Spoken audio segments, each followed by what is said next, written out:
Well, good morning, folks. Good morning. Trying to get the maximum bandwidth used today.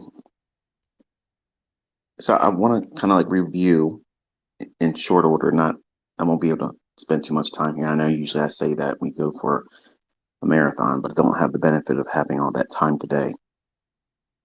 I've seen a lot of comments and older videos.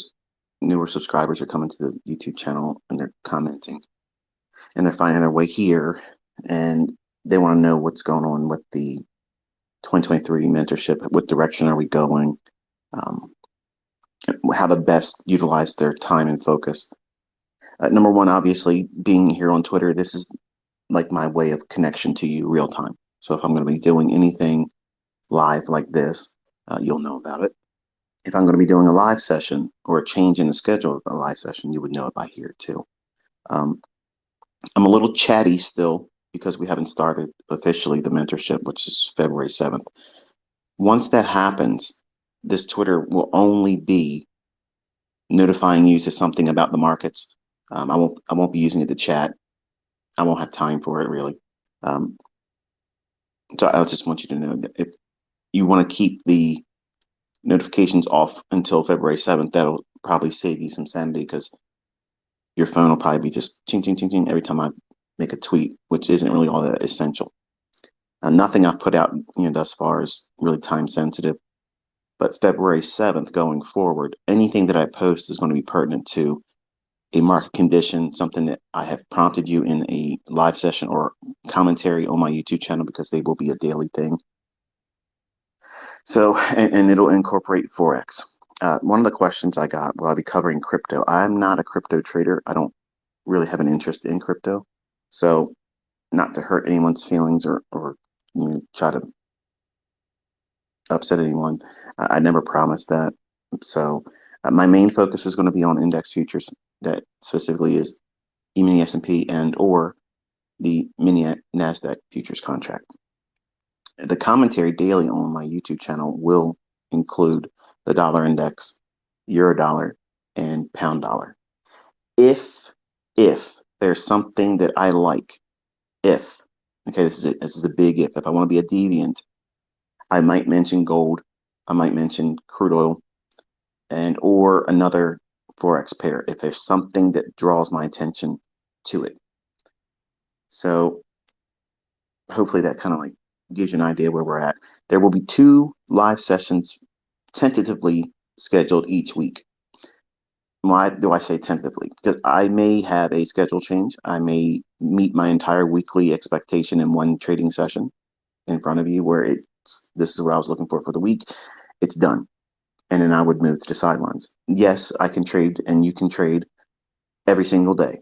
Just because we can doesn't mean that that's what I should be trying to teach new students. So I'm kind of bringing that that mindset into the live sessions. Now, live sessions, I saw a guy, and please don't be offended by me making mention because you know who you are. One of the followers on this Twitter channel mentioned that they were ready. They have a small funded account ready to follow me on my live sessions. And that is what you should not be doing. Okay, because that communicated to me, and I may be misreading it, but here's what I don't want you to think, and I don't want you to do this. And this is not some kind of code word, follow ICT, do this as a trade signal. Okay. If you're going to be in my live sessions, and if you're in there trying to press the button and do trades, you are not going to be learning properly. Because if you put a trade on and it starts running like I expect it to do, because I'm not going to, unless I specifically talk about a market condition, and we will do these things, there will be times where I'm going to purposely put you in front of the charts where it's going to be hard. Okay, that's going to be a high resistance liquidity run. Now, high resistance liquidity runs, and this is for your notes, okay? Because if you're listening without a notepad and something to write with, you're wasting your time. Turn this off and watch it later on when you can. But high resistance liquidity run is something that could pan out, but it's not likely to do it efficiently, quickly, and it's going to probably bring a lot of consolidation, move a little bit in the direction and then retrace a lot more than you want to see it in your trade, versus what I try to teach as a dynamic price action trader. You want to see a low resistance liquidity run, something that moves from your entry, never even approaches your stop loss, and just runs quickly, just like that, to your target. That's what separates my teaching approach. That's what sets my models approach from everything else, because I'm not trying to be in there because some indicator gave me some inclination that it should or shouldn't do something, because I don't believe in indicators. You have four indicators that are the best thing you're ever going to have. That's the open, the high, the low, and the close of any time interval. So the variable in there is time, but it's also the main constant. That's the deciding factor in every trade that I'm going to take. Every trade that I'm going to take for the rest of my life is going to be hinged on time. So you're going to see what that means every single week. You're going to understand the element of time. You're going to understand the difference between a high resistance liquidity and a low resistance liquidity run. There's a stark contrast between those two. And obviously, if you've gone through the core content that I've uploaded last year on my YouTube channel, I cover that. But even without having the ability to sit down over a chart live and watch it dynamically deliver price, it's hard to communicate that in a static discussion. Like, here's old data, here's old price fractals where it did this and did that.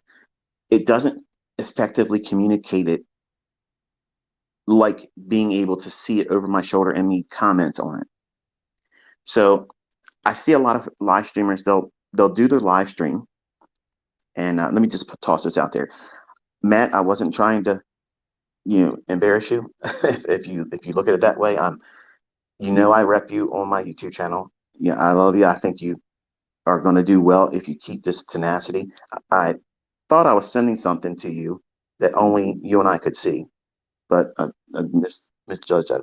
Apparently went across my Twitter feed. So, oops, sorry. But I see folks like Matt, and there's another guy that I just started following, Patrick Weiland, who, if I'm not mistaken, used to troll me, but I've been watching, and he's been doing some live sessions, and he's done some prop trading apparently, and he's hooked up with I think it's Top Step, and he's calling it live. He's doing his executions, and that to me is commendable. I have a lot of respect for that. He's a bit of a character, and that's cool. I can appreciate that. But he and Matt they sit out there for hours, and they'll jabber on about whatever they're want to talk about, and then they push a button and they monitor their trades. And then at the end of the day, they condense their entire streams and do like a highlight thing. I don't have the time to do that this year. So that's the number one reason why I'm only doing two of them per week, because they're going to be up to about 2 hours in length. So I'm not going to sit down and edit out all that stuff. You're going to see it raw, just the way it was if you were there live. I don't want to be in YouTube editing studio, every day of the week for hours at a time. And if you don't know what I mean by that, if you look at the presentation I made just last night for just a 2-minute video, the preparation for the first chart, look at the time in the lower right-hand corner when I was showing the example for ES. That's a lot of time between putting one chart, annotating it, putting another chart, annotating it, presenting it, condensing it, rendering it, and then uploading it to the medium like Twitter or YouTube. YouTube takes a little bit of time because they like to run their algorithm, see if there's anything that they can ban your account or demonetize or flag you for something. So it all takes time. So the viewership, usually the ones that complain in my following, is I talk too much. And I want you to understand why I'm doing things, why I'm not doing things, why you should be focused on certain things and not so much on others. So yes, when you're hearing someone teach you and they're trying to do their best, which is what I'm trying to do, I'm trying to do my best to teach you.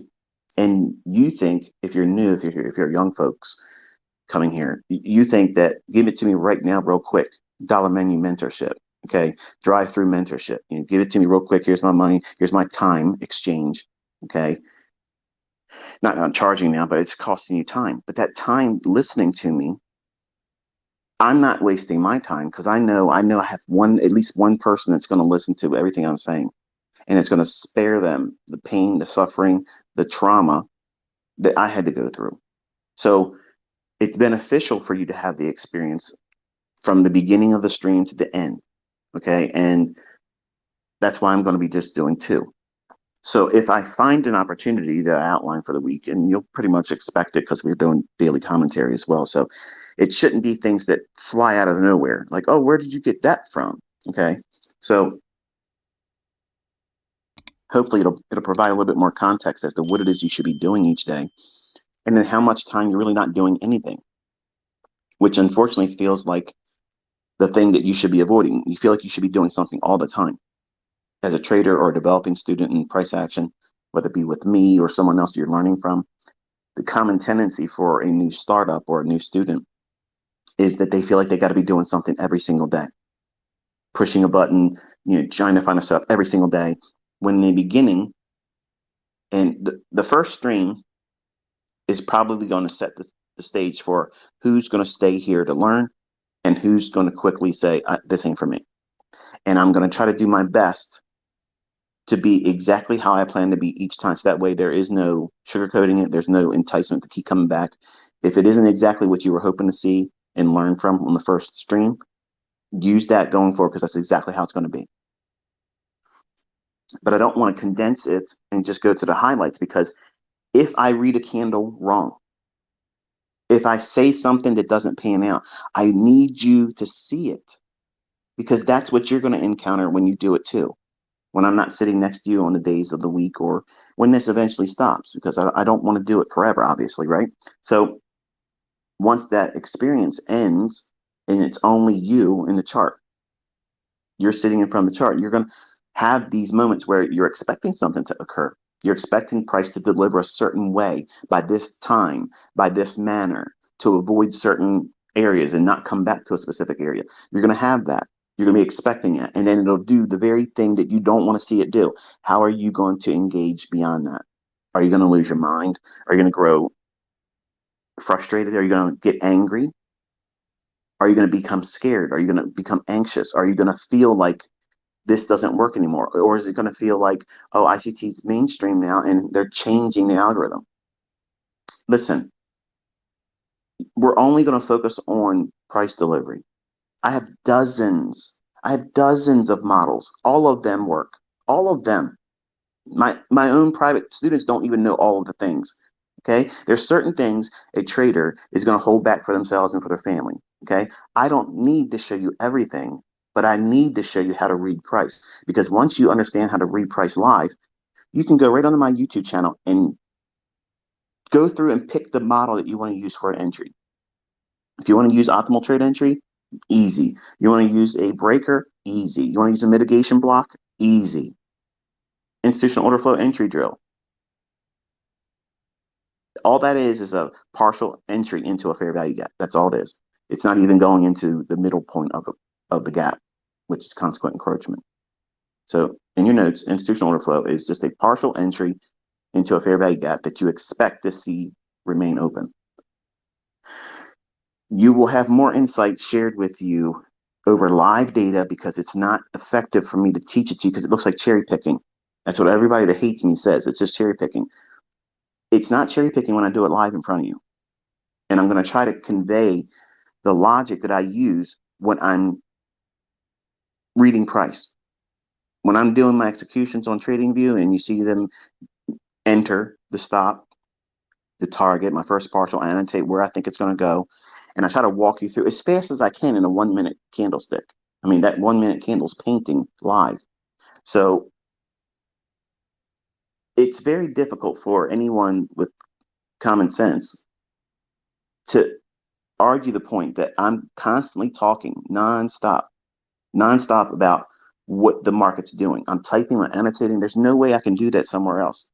I can only focus on, I can only focus on one thing at one time.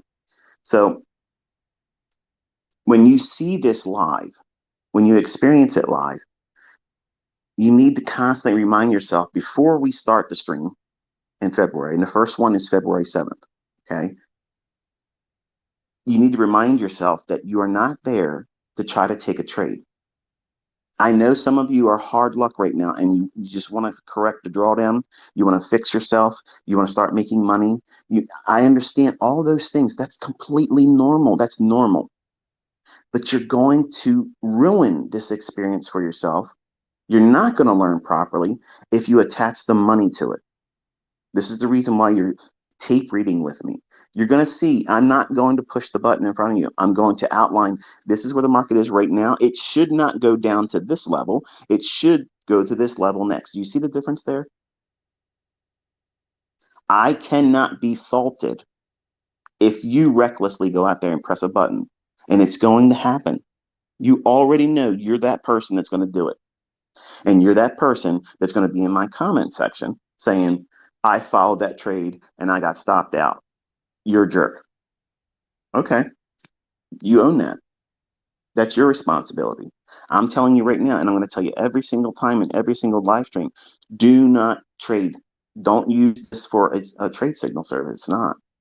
Because I need you to understand once you see me outline the candle and I'm explaining why it should and shouldn't do that, I need you to feel what it feels like watching that candle without any monetary attachment. That's the part that every one of my students skip over and they fail because of that. You all want to know how to succeed in using my stuff, my concepts? Do everything that my failed students, and I have them, every person out there that teaches anything has a group of people that simply can't do it. And it's because they are not disciplined, period. That's the way it is. Because if you keep doing something over and over and over again, okay, which is like what? Eat a box of donuts every fucking week, you're going to get fat, okay? If you abstain from eating that and you increase your output in terms of your exercise, you're going to lose weight. Doesn't matter if you don't or like the personality of the person that told you this is the routine you should follow, because I'm not here for friends. I don't give a shit if you like me, okay? But I want to see you succeed. I want to see you do well. But if you don't listen to what I'm telling you in its entirety, and you only want to cherry pick the terms everybody wants to use against me, you just want to cherry pick the things that I'm teaching and only take the things that you like out of it. Yeah, I'm gonna use this fair value gap. It's easy. Let me go out there and put my funded account or my live account attached to a chart, and it looks like a fair value gap right there. No logic as to why it should be a fair value gap. No logic as to why the market should even be going higher. No narrative, no study, no back testing, no sitting in front of the chart reading price action for months. Months.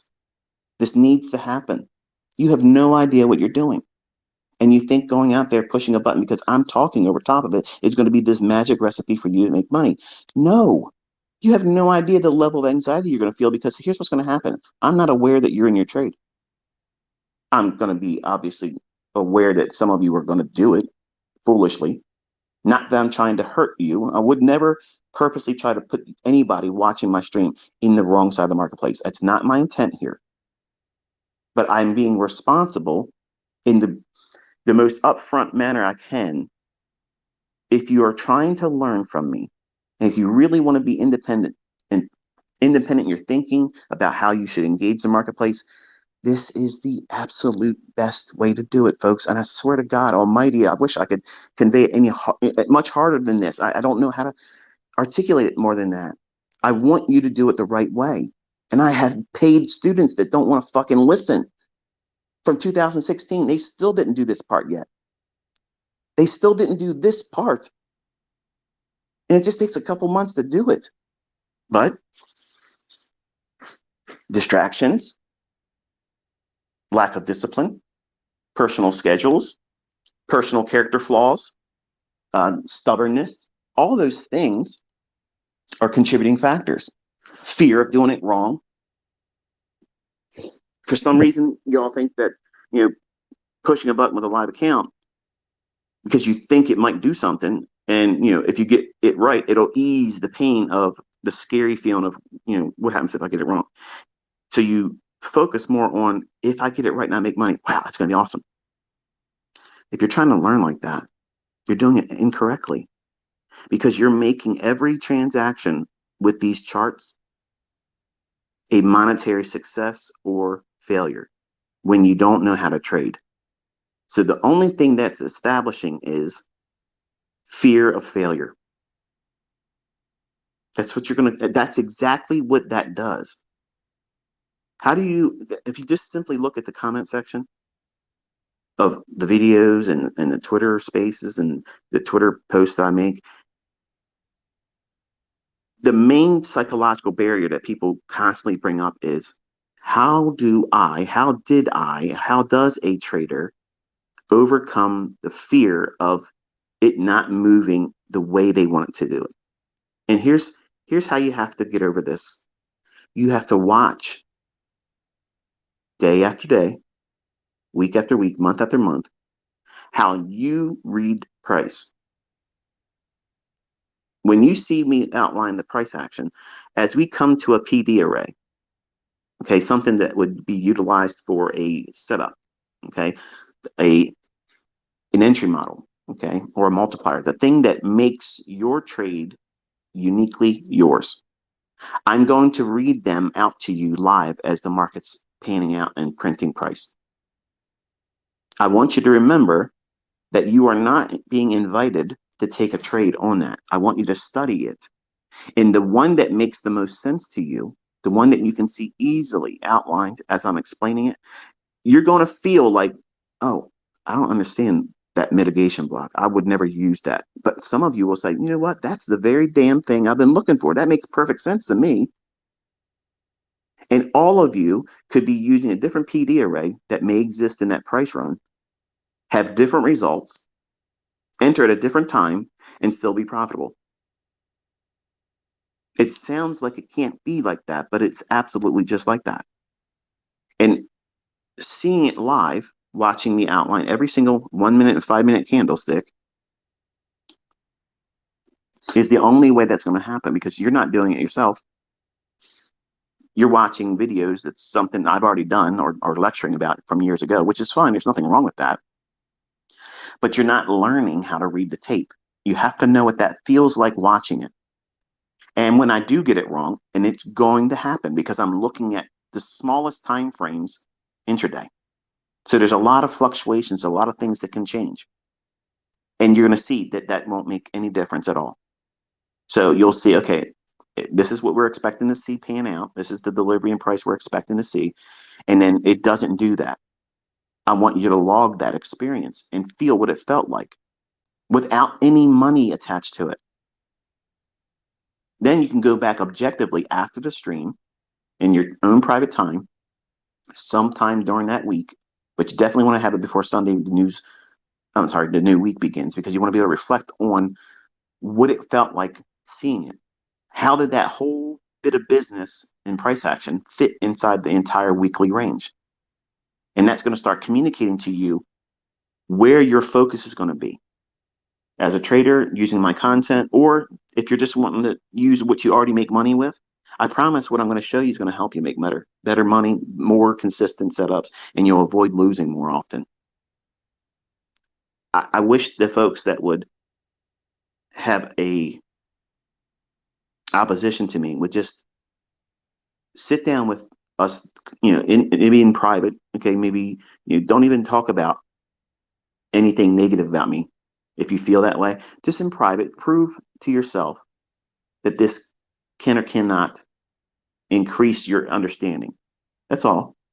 Because I promise you, if you submit yourself to this, it's going to open your eyes up to how price really works, how it really books, why it breathes higher and lower like a living organism. It's not static. It's not stilted.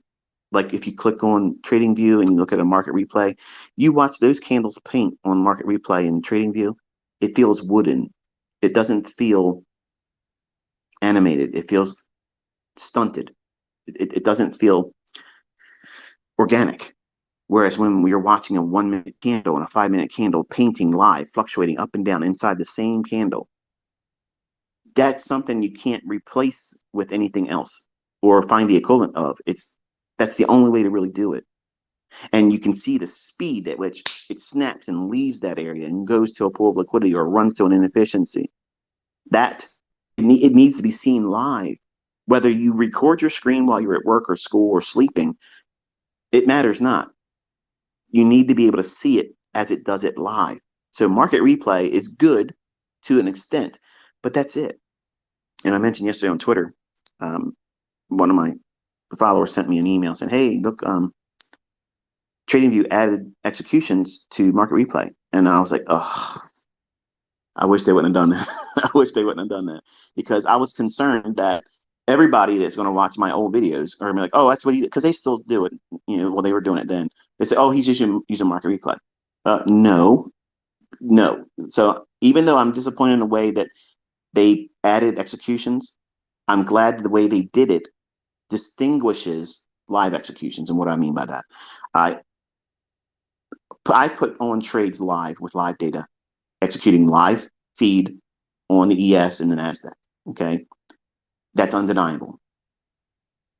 When you watch me toggle the executions, the arrows, and show you the annotations where it shows you where you bought, where you sold, how many contracts and such, it puts the candle and the highlight of the arrow. If you buy it, there's a little arrow underneath it showing you that's the candle. And then the annotation tells you the actual price in that candle. My execution was based on where it was executed on. When you look at the market replay on TradingView, you can do an execution on market replay and the arrow looks a little wonky, which is fine. I don't like it personally, but at least it looks different from that of a live execution. Okay, even if you're using a paper trading account, if you have your broker attached to that trading platform, TradingView, your arrow is going to look different from the one that they use for market replay. At least it looks different for me. It looks a little jagged, like you'll see what I mean if you just look at it. But when you're done and you turn off that market replay, you can't call those old executions back up. When you do a right click on the chart and go to executions and show executions, annotations, or whatever it is, or descriptions, or I'm not sure what it is, but it tells you the actual prices. You can't recall them because it's a market replay. So I'm satisfied in that regard because when I first saw the email and I was like, oh no, there's going to be all kinds of people out there faking it now. So if they ever show you executions and such, make sure that you ask them to toggle their executions on and off in their recordings. Because to me, that'll tell you if they did it with a live execution or not, because that's the only way you can do it right now. Okay. So I just tossed that in there just for community's sake. That way you all can see that what I'm showing you, that's real. Everything else now can be slightly skewed, but also look at the full screen. If they're zoomed in and they're trying to hide the fact that that market replay arrow exists in the top of the chart, okay, that's a red flag there too. So, and again, if someone can do it, they're going to gladly show you. There's no reason why they wouldn't show it to you. I mean, I show you the executions, I show you the arrows, I show you the beginning of the trade, the end of the trade, and that's what you want. If you're going to learn from somebody or just follow someone because they want to share their executions, there's nothing wrong with that. But just make sure what you're learning and who you're learning from and who they're showcasing through specific trade executions. They're valid. They're not something that's, oh, this is a market replay. You knew that candle was going to create that fair value gap. You knew. See, I don't have that. I'm at the hard right edge. And you're going to see that. You're going to walk into that jungle on the right edge of the chart on the live sessions with me beginning on February 7th. And it's exciting. Like, it's exciting because I want you to see what it feels like to really focus in on what the market's likely to do right now. Where's it going next? You want to learn how to do bias and figure out where the market's going to go? This is how you do it. This is exactly how I've taught my students to learn how to do this because it needs to be taken from experience. No book that I can write or anyone else can write is going to teach you effectively how to develop the bias, the narrative, knowing how you, not everybody, you, the person listening to this right now, how are you going to trade? How is it that you're going to go into the marketplace and look for a specific setup? When are you going to be trading? Are you going to trade at 8:30? Are you going to trade at 9:30? Are you going to try to find a setup before 8:30 because you have to be at work? Are you going to be trading in the London session because you can't be in front of the charts or have access to the charts during the New York session? See, all those factors are going to weigh heavily And no, I'm not doing live streams on London. Okay, I've stopped staying up overnight with London, and I sleep if I can sleep during that time. Obviously, you can see sometimes I'll have periods of insomnia, and I may post overnight on Twitter or something to that effect. But I'm not trying to dilute your attention. Everything that I'm going to teach you using the 8:30 to 10:30 2 hour window, that's the length of our live sessions. We may or may not have anything to do collectively until 9:30. But I want you to see what it feels like to be in there watching those candles, referencing levels that I'm trying to draw your attention to. And then you'll see, oh, this is what he means when he talked about that stuff in those old videos that you have to go through, back test, walk forward, tape reading. That's not demo trading. That's not paper trading. There's a space in your study and your development that has to incorporate what I'm going to force you to do. And yes, it's going to be boring. In the beginning, it's going to feel like, what am I doing here? Like anything at all worth doing, there's beginning stages that you have to go through. This can't be discounted. It can't be shunned and expect to get blue ribbon results. If you want to be highly proficient, you want to be highly precise about your entries, your executions, your management, your trade management. You want to know where to place a stop loss? You're going to learn that by doing this with me. You're going to understand why the market is not likely to go to a specific level. So therefore, you can trust placing your stop there because it makes most sense monetarily based on the percentage of risk that you're willing to assume. And technically, it shouldn't go there. And if it does go there, you want to be the fuck out of there because it's going to turn on you and go much harder than you would want to be in. Any kind of retracement or reversal, you don't want to be subjecting yourself to that risk. Stop placement. That's why 90% of live streamers don't put a stop loss because they don't know where to put a stop loss because they're afraid to lose. That communicates, okay, that communicates to me they have no idea what they're doing. And I want you to learn how to do this. And I know some of you are listening to this right now, and you may not like me. That's fine. I'm not here for friends, I said. But I'm going to show you how you can put a stop loss in. And you don't have to worry about putting it an ultra small stop loss. Okay, that's not important. Knowing where the market is right now, where is it not likely to go? That's the first mindset that you should have. Once you've arrived at where the draw on liquidity is, where it's going to reach for, that's the number one deciding factor of a profitable trader. Because if you don't know where it's going, it matters not where your stop loss is. Because if you're upside down in your trade idea and you're going against the grain, you're offside, going against the direction that the market really going to go in. See, that's what you're afraid of right now as a new student. You don't know what you're doing. Just tell me the bias ICT and I'll do the rest. No, you'll lose money. You'll lose money because you'll go in, you won't hold the trade properly. You won't use a stop loss, but you'll see a little tiny little fluctuation and you'll think it's reversing on you and you'll collapse the trade. And then it'll run in the direction that I said it would go. And then you're going to chase it, moves too much. And same thing. Oh no, it's going back down into a natural small little retracement, institutional order flow, maybe a fair value gap. And that feeling of when price is retracing into something like that, when you hear me talk about, okay, this is what it should do, and you want to let this happen, it's completely normal. It's a boring conversation we're going to be having over the chart. And that's exactly how it should be. It should not be animated with disco lights flashing around, lasertrons, and all kinds of pulsing music and shit like that. Okay, you're trying to learn how to reprice. You don't want to have any. Now, once you know what you're doing, once you know exactly what you're doing, you know your model, then yeah, drum and bass, dubstep, hard rock, rap, whatever the fuck gets you going, which gets your juices, like flowing and you're in the zone, you knew what you're doing as a trader, then yeah, absolutely. It won't be a distraction then. But I'm not going to have music playing in the background. Okay. I'm not having anything. I'm going to be talking over the chart. And if you're bored by that, get the fuck out of here. Okay. Because you're not going to learn how to make money. You will not learn how to do this properly. But if you want to learn how to make money, you want to go in like I'm showing you, my executions are laser pinpoint accurate. Bam, I'm on that low candle. Bam! I'm getting out in the partials on the high fucking candle. Over and over and over and over and over again. Smacking these other motherfuckers out there pretending they know how to do something silly. You're going to have that same skill set, but you got to walk with me. We even entered into the jungle yet, and some of you already are doubting. You're looking at shit that has nothing to do with your development right now at this stage in your development. You're worried about things that are not important. I'm going to walk you through exactly how I took one-on-one mentorship students back in the 90s.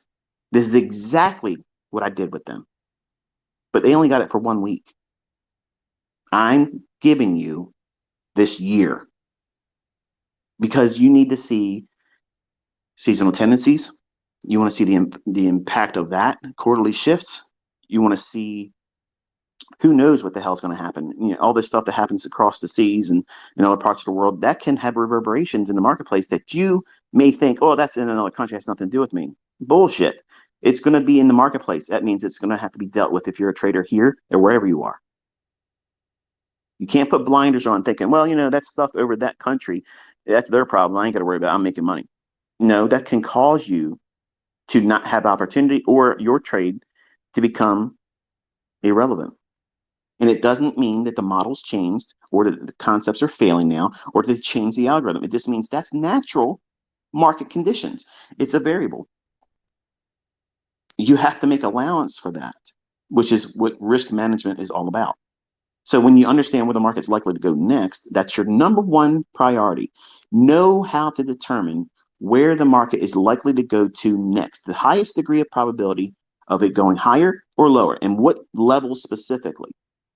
And knowing that if there is enough range between where the market is trading at the time when you determine where the next draw on liquidity is it going up? Okay. Where's it going up to? Likely. Now, if there is a 20 handle or 20 point movement between market price and where you think it's going to go up to, that gives you a really good opportunity to get your 5 handles.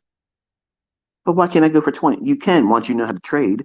But right now, I'm trying to give you a very easy, low-hanging fruit objective to strive for a consistent opportunity to do each time. And then in the beginning, as we walk through in these live sessions, we're only going to be looking for those 5 handles. And then once we're done with that, I'm going to say, okay, now we just watch price. That part of the exercise, that's the part that everybody learns the most from. But it won't feel like you're learning anything. It's going to feel like, but I missed that move. You don't know in the beginning. You don't know what it feels like to be in a correct move consistently. So how are you going to complain? See, that's what I'm trying to tell you. I've dealt with so many of these 20-year-olds, okay, in the last 2-3 years. They're impatient. They want dollar mentorship, have it my way mentorship, Burger King mentorship. And they're coming to me with these expectations because they saw Lambo Larry and Ferrari Frank over there on Instagram. They're not executing shit. They're just showing influence and lifestyle. I'm boring. I'm going to show you getting in, getting out, management, stop placement, partials, rolling it up. That's what you need to be focusing on. So put all that shit aside. Stop worrying about what you're going to do later on because you have to get this skill first. You got to take advantage of the time that I'm putting into you this year. I'm giving you my year. I'm giving it to you. I'm giving you my attention. I'm giving you my skill set. I'm giving you my experience. I'm giving you the wisdom. And I give a fuck. I want you to do well. I absolutely want to see you do well. But you have to listen and you have to not do the things I tell you not to do. The things I tell you to focus on for that lecture or that time, that's the only thing you focus on. Here's where you're going to fuck up. You're going to start looking at other charts or other time frames, trying to figure out what I'm going to say next. Fucking dumb. That's not how you do it. The very thing I'm going to show you on that 1 and 5 minute time frame, but ICT, I can't trade on. It doesn't matter. Everything I'm going to show you on that 1 to 5 minute chart can be utilized on a 4-hour and a daily chart, and you never need to look at anything intraday. You got to trust me, folks. I'm taking you exactly where you want to go. You just haven't been here before. I've been here many times over. I know how to teach this stuff. I know what it's likely to do next. I'm going to fail sometimes, but you're going to see most of the time I'm going to be right. Period. That's what trading is. You're going to have times when you think you see your setup and you're going to engage. You're going to put your stop loss exactly how it should be. You're going to have your partials already in mind where you're going to take this much off, and you're going to get determined. It's your final target. And that's your entire plan, how you're engaging that price move. And it's going to go down and hit your stop loss. A new student, let me say it this way. February 7th, it would be absolutely perfect if I go out on my first day and my first thing I'm outlining doesn't pan out. That's the best lesson that can happen. That is the best one because that will absolutely weed out who wants to really learn this. Because if you think for a second that I can go out there and trade and have 100% accuracy and never take a losing trade, that's stupid. That's stupid. I only try to engage when the market is so overwhelmingly in my favor. So if you want to call me cherry picker in that regard, then yeah, I'm cherry picking the sweet spots in the marketplace where I'm looking for the highest probability of when the market's going to move to where I'm expecting it to, the time it should do it, when the algorithms will run their macro, and I'll talk about that live over the chart. You'll see it, folks. You'll see it. I'm going to constantly be referring to one market or the other that day. It could be ES or it could be NQ, but most of the time it's going to be ES. I prefer that one more than the NQ. But there's times where I'll refer to NQ and I'll pull it up and say, now look how fast this one's moving versus this. But you don't need to do anything but just trade one. You can just do ES and it's fine. Stop listening to these Yahoo cowboys down there. They're blowing their accounts every day in front of you on live streams, telling you you got to be in the NQ. No, you got to learn how to be able to do this correctly and not be impulsive because of the quick, sudden movement that NQ will have over ES. ES is still going to fucking move. It's going to move. They're both moving. But you want to be able to find consistent setups. And if you can take 5 handles out, listen, okay? Because I'm going to graduate your understanding, very small little increments. 5 handles per day. That's your goal between February 7th and the end of the year. You want to be able to find that. I didn't say you need to trade with a live account or your funded account and get 5 handles. That's not what I said there, folks. Listen, your goal is to be able to consistently find 5 handles that you can see manifest before it delivers in price. You will have that skill by the end of the year if you listen to me. You will fucking be able to do that, and nobody will be able to take that from you. They won't be able to troll it out of you. They won't be able to cause you to have doubts. They won't be able to fucking cause you any confusion. They're not going to distract you. They're not going to lull you into do some kind of dumb shit over here. You're going to find 5 handles a day, and 5 handles a day on a 1 minute contract is $250 a day. That's not a lot of money. But when you consistently make that every single day, I guarantee you 70% of this listening audience, it's more than you earn a week. And that's just one contract. So what happens if you parlay that up and you get to another $10,000 in profit? Now you can do two contracts. Now you're making $500 a day. And then you make another $10,000. You can afford to do one more contract. So now you're making $750 a day. So you all want to do what you see these fuckers on Instagram and fake shit. Oh, I flipped my account this month. No. Show me precision entry, impeccable risk management, consistently. That right there makes millionaires. And you can start with any amount. Any. But in the beginning, I'm going to take that 5 handle for the day. I'm going to scrunch it down into 2.5 handles in the morning session. And I'm going to tell you, here's your homework for the afternoon session. You're going to look for the other 2.5. And then over a period of a couple of weeks doing that, then I say, okay, we're going to look for our full 5 handles in this session. Then I'm going to give you homework that you have to find that next session in the afternoon. You have to have 5 handles there. So what does that mean? If you can continuously and consecutively find that setup like that, how many handles are you making a day then? 10. That's $500 on one contract per day. You don't need to use 16 contracts to make $4,000. I will show you how to make $4,000 in one full pull, one entry to one exit. Fuck these clowns. Okay. These people are literally teaching you to do the most stupid shit and they want you to pay them $5,000 for it.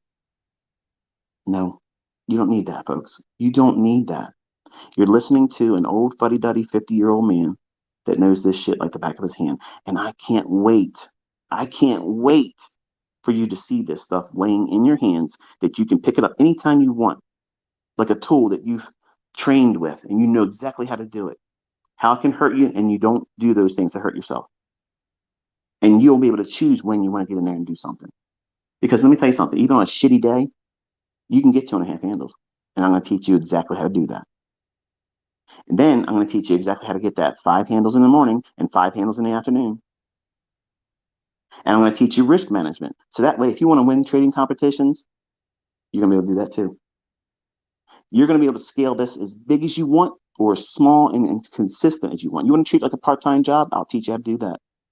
You want to turn this into a fucking empire? I'll teach you how to do that too. It's going to cost you nothing but showing up each day. That's all you got to do, folks. That's all you got to do. Take notes and just listen, because I'm going to prove this shit to you on these charts live. And then a fucker out there going to be able to say anything about it. Not one thing. Not one thing. You are getting ready to embark on an exciting experience. I fucking wish I had this when I was coming up. Like, I wish I had this. And I'm doing everything I can, and I'm planning all the exercises and everything that I'm going to put you through exactly how I wish, knowing what I know now, looking back at my 20-year-old self. The perfect mentor, the perfect guy to listen to and learn from would be able to do what I'm about to do. I'm not enticing you to trade with live accounts. I'm not enticing you to go with any broker. I'm not enticing you to use any particular funded account. Notice I don't do that. I don't rep brokers. There's somebody out there right now pretending to be me saying that this is the broker that I recommend. I don't recommend any of them. They're all fuckers. They're all going to fuck with you some way, shape, or form. Start making a lot of money and they will fuck with you. Trust me. You're going to get slippage. You're going to get requotes. It's just the way it works, folks. This is the way it is. They're small little nuisances. That's all it is. And that's why you don't want to have all of your money in one account. You want to spread your money across several brokers and one account only, one account. That's the one you parlay up. But everything else, when you make money, you take it out. Don't leave your money sitting out there. Anything can happen in a brokerage firm. We could have a big major crash, a flash crash that nobody expects. Not even me. Something can come out and boom, the market just shits itself. And brokerages can go under. And you don't get your fucking money, folks. This is gone. So you don't want to have everything, all your eggs in one basket analogy works appropriately here. So I don't represent any broker. I don't represent any funded account. I never tell you to join a brokerage firm. I never tell you this broker's good, go here. I don't ever say use this funded account. I don't ever do that. That's why I don't do commercials for people. I don't do product placement in my videos on YouTube. I get lots of requests to do that every single month. They email me and say, would you be interested in letting us do a 30-second commercial and we'll pay you $5,000 for it? No. No, thank you. I don't want my channel to be that way. I don't want that. Because that means I'm saying what? I co-sign your product, your service, your brokerage firm, your funded account. I don't have that. And I have people that are reaching out that want to start that partnership with me, and I am not going to do it. So there's no incentive for me except for your success. That's it. That's it. That's all I want to see you do. I want to see you do well. I want you to send me emails occasionally once in a while and say, hey, look, this is what I was able to do. Thank you so much. I was able to help this person. I'm doing this over here. I'm building a hospital. I put a wing on the hospital over here. I'm putting a orphanage together here. I've funded this entire village of individuals and I've gave them food for the next 90 days. That's treasure to me. I don't give a shit about online clout. I don't care about that. I want you to be able to feed yourself and your family and help others and be passionate about doing that. And most of you wouldn't even think doing that because you can't hardly make your own bills right now. But once you are able to do this consistently and you can make another stream of income and you decide it, you decide when you're going to do it. And small losses like a flat tire going to work, they're inconvenience, expenses. It's not fun. It's irritating. That's what losing is in trading. That's exactly what it's like because it's measurable. You know exactly where you're going to put the stop loss. You know why, if it goes there, you're going to get stopped out. And you want that to happen. If you're wrong, you want that to be the very mechanism that prevents you from losing more. How do I get over the fear? You go through it. You just walk forward. That's it. You just keep walking forward. But if you're walking forward with no stop loss, recklessly over trading, adding more contracts when you're already down, trying to dig your way out of it, then you get results like you see some of these YouTubers out there doing. That's not what you want to do, folks. That's not. Have a very easy, low-hanging fruit objective. Something that's easy, a target that can be easily reached. I think, and somebody that's been trading for a while probably snickered earlier when I said 2.5 handles. Okay, 2.5 points. 2.5 points is nothing. But high-frequency algorithms will fire in there all day long, going up and down in the same day, doing that all day long, and make, well, a lot of money, a lot of money. But they're losing too. They're getting that ebb and flow, up and down, up and down, up and down. They're not always winning, but they know over the course of the day, ripping into that marketplace over and over and over and firing in there constantly, catching fluctuations of 1.5, 2.5, 3 handles. Once it gets there, they're out. They're not in there trying to get the daily range, average daily range. They're not trying to run for buy side liquidity. They're not trying to run for sell side liquidity. They're just in there getting fluctuations over and over and over again. They're capitalizing on that minor fluctuation. Algorithms that are engaging the market. I'm not talking about the algorithm that the market engine uses for price delivery. I'm talking about traders, entities on the outside that are trying to capitalize on price fluctuation. So don't be discouraged by 2.5 handles as, oh, that's not worth my time, bro. No, you can do a lot. You can do a lot with that because you can take that and scale it and say, okay, I know I don't have a whole lot of time to be doing anything in the marketplace because my schedule won't permit it. Okay, fine. But you can find 2.5 handles. You can get that. Not that I'm encouraging it, but on a smoke break at work, a bathroom visit while you're at work, while you're walking through the mall, while you're waiting for your wife to pick out the shoes that she doesn't need, like I have to do sometimes. Okay, I can't stand being here. She's going to ask me, do you like these? Man, why are you going to put me in a situation where I'm going to lose no matter what? You know what I'm talking about, gentlemen, right? I have to be distracted from that. It'll drive me crazy. So I'll go on the phone and there it is. I'm in trading view messing around with something. 2.5 handles is easy. That's literally like fruit hanging on a tree that you just walk up to and grab a hold of it, pluck it off. Whenever the fuck you want. Whenever you want. As long as that market's moving, you don't need to be in those times I've told you to trade in. I'm going to teach you how to trade outside those times. Those times are for students that have never studied price action. They want the highest degree of probability on their side, then you trade in those times. With experience, you'll know how to engage the marketplace outside those kill zones, those times of market action. The 8:30 to 10:30, that's your sweet spot for the morning session. Now, inside that time frame, I'm going to zero in onto specific times where it's highly probable for certain things to occur, and they're called macros. All of that is going over your head right now, but trust me, it's undeniable when I'm looking at it and showing it to you on a chart, 1 minute, 5 minute chart. That's the smallest time interval.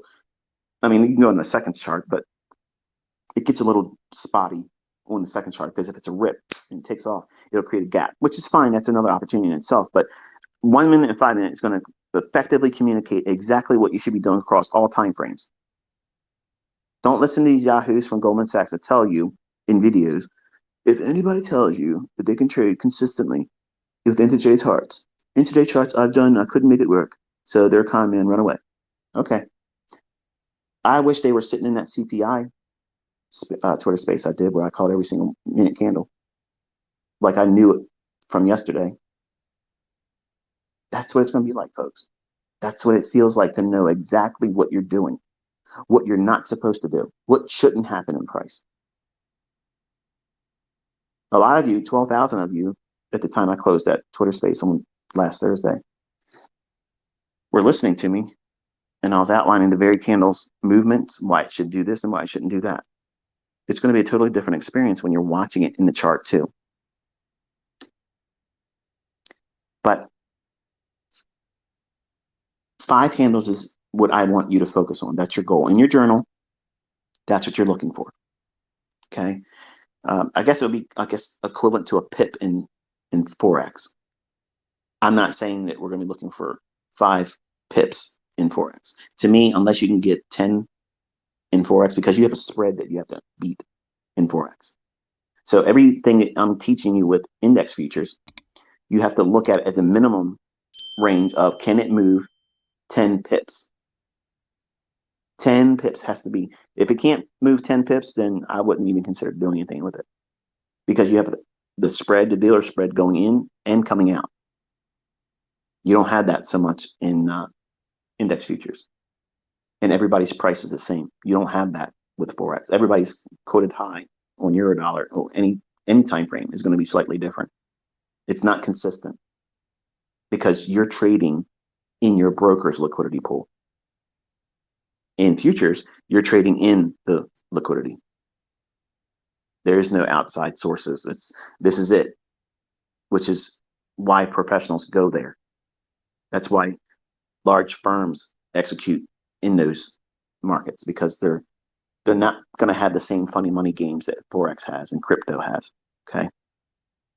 Let me check my notes real quick here.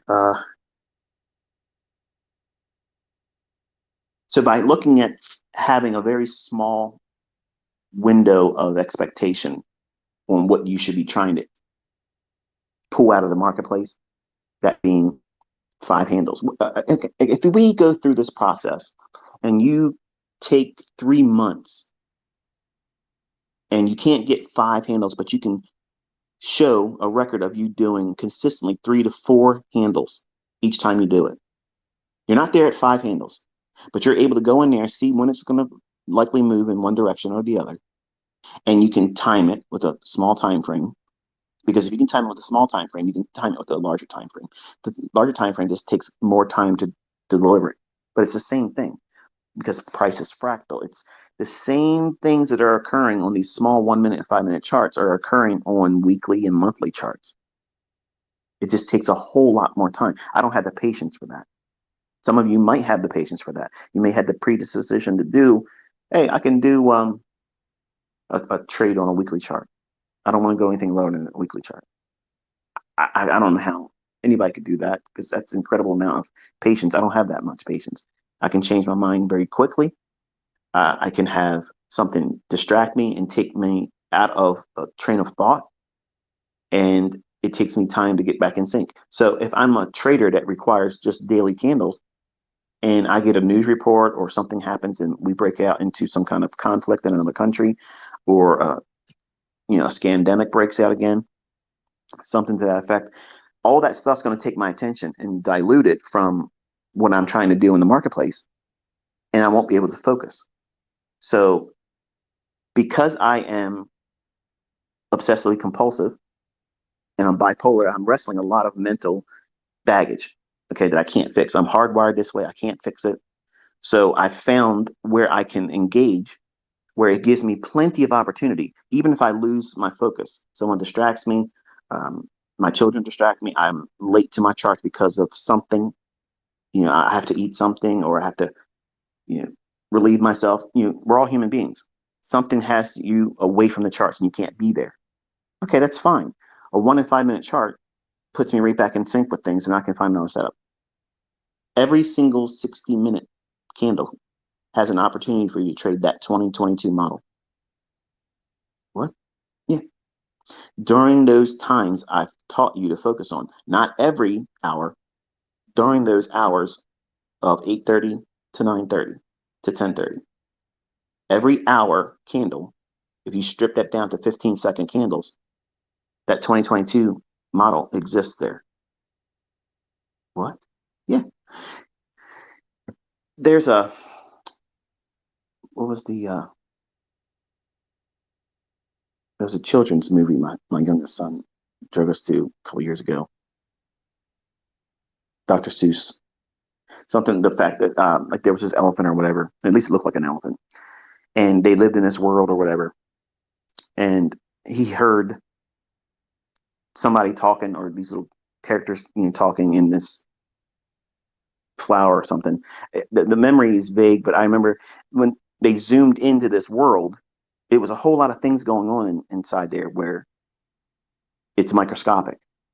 Well, if you're looking at an hourly candle and imagine that you had a microscope and you drilled down into that 1 hour candle and how much movement took place inside that 1 hour candle, and you look at it through the lens of a 15-second chart, that 2022 model is there every single hour.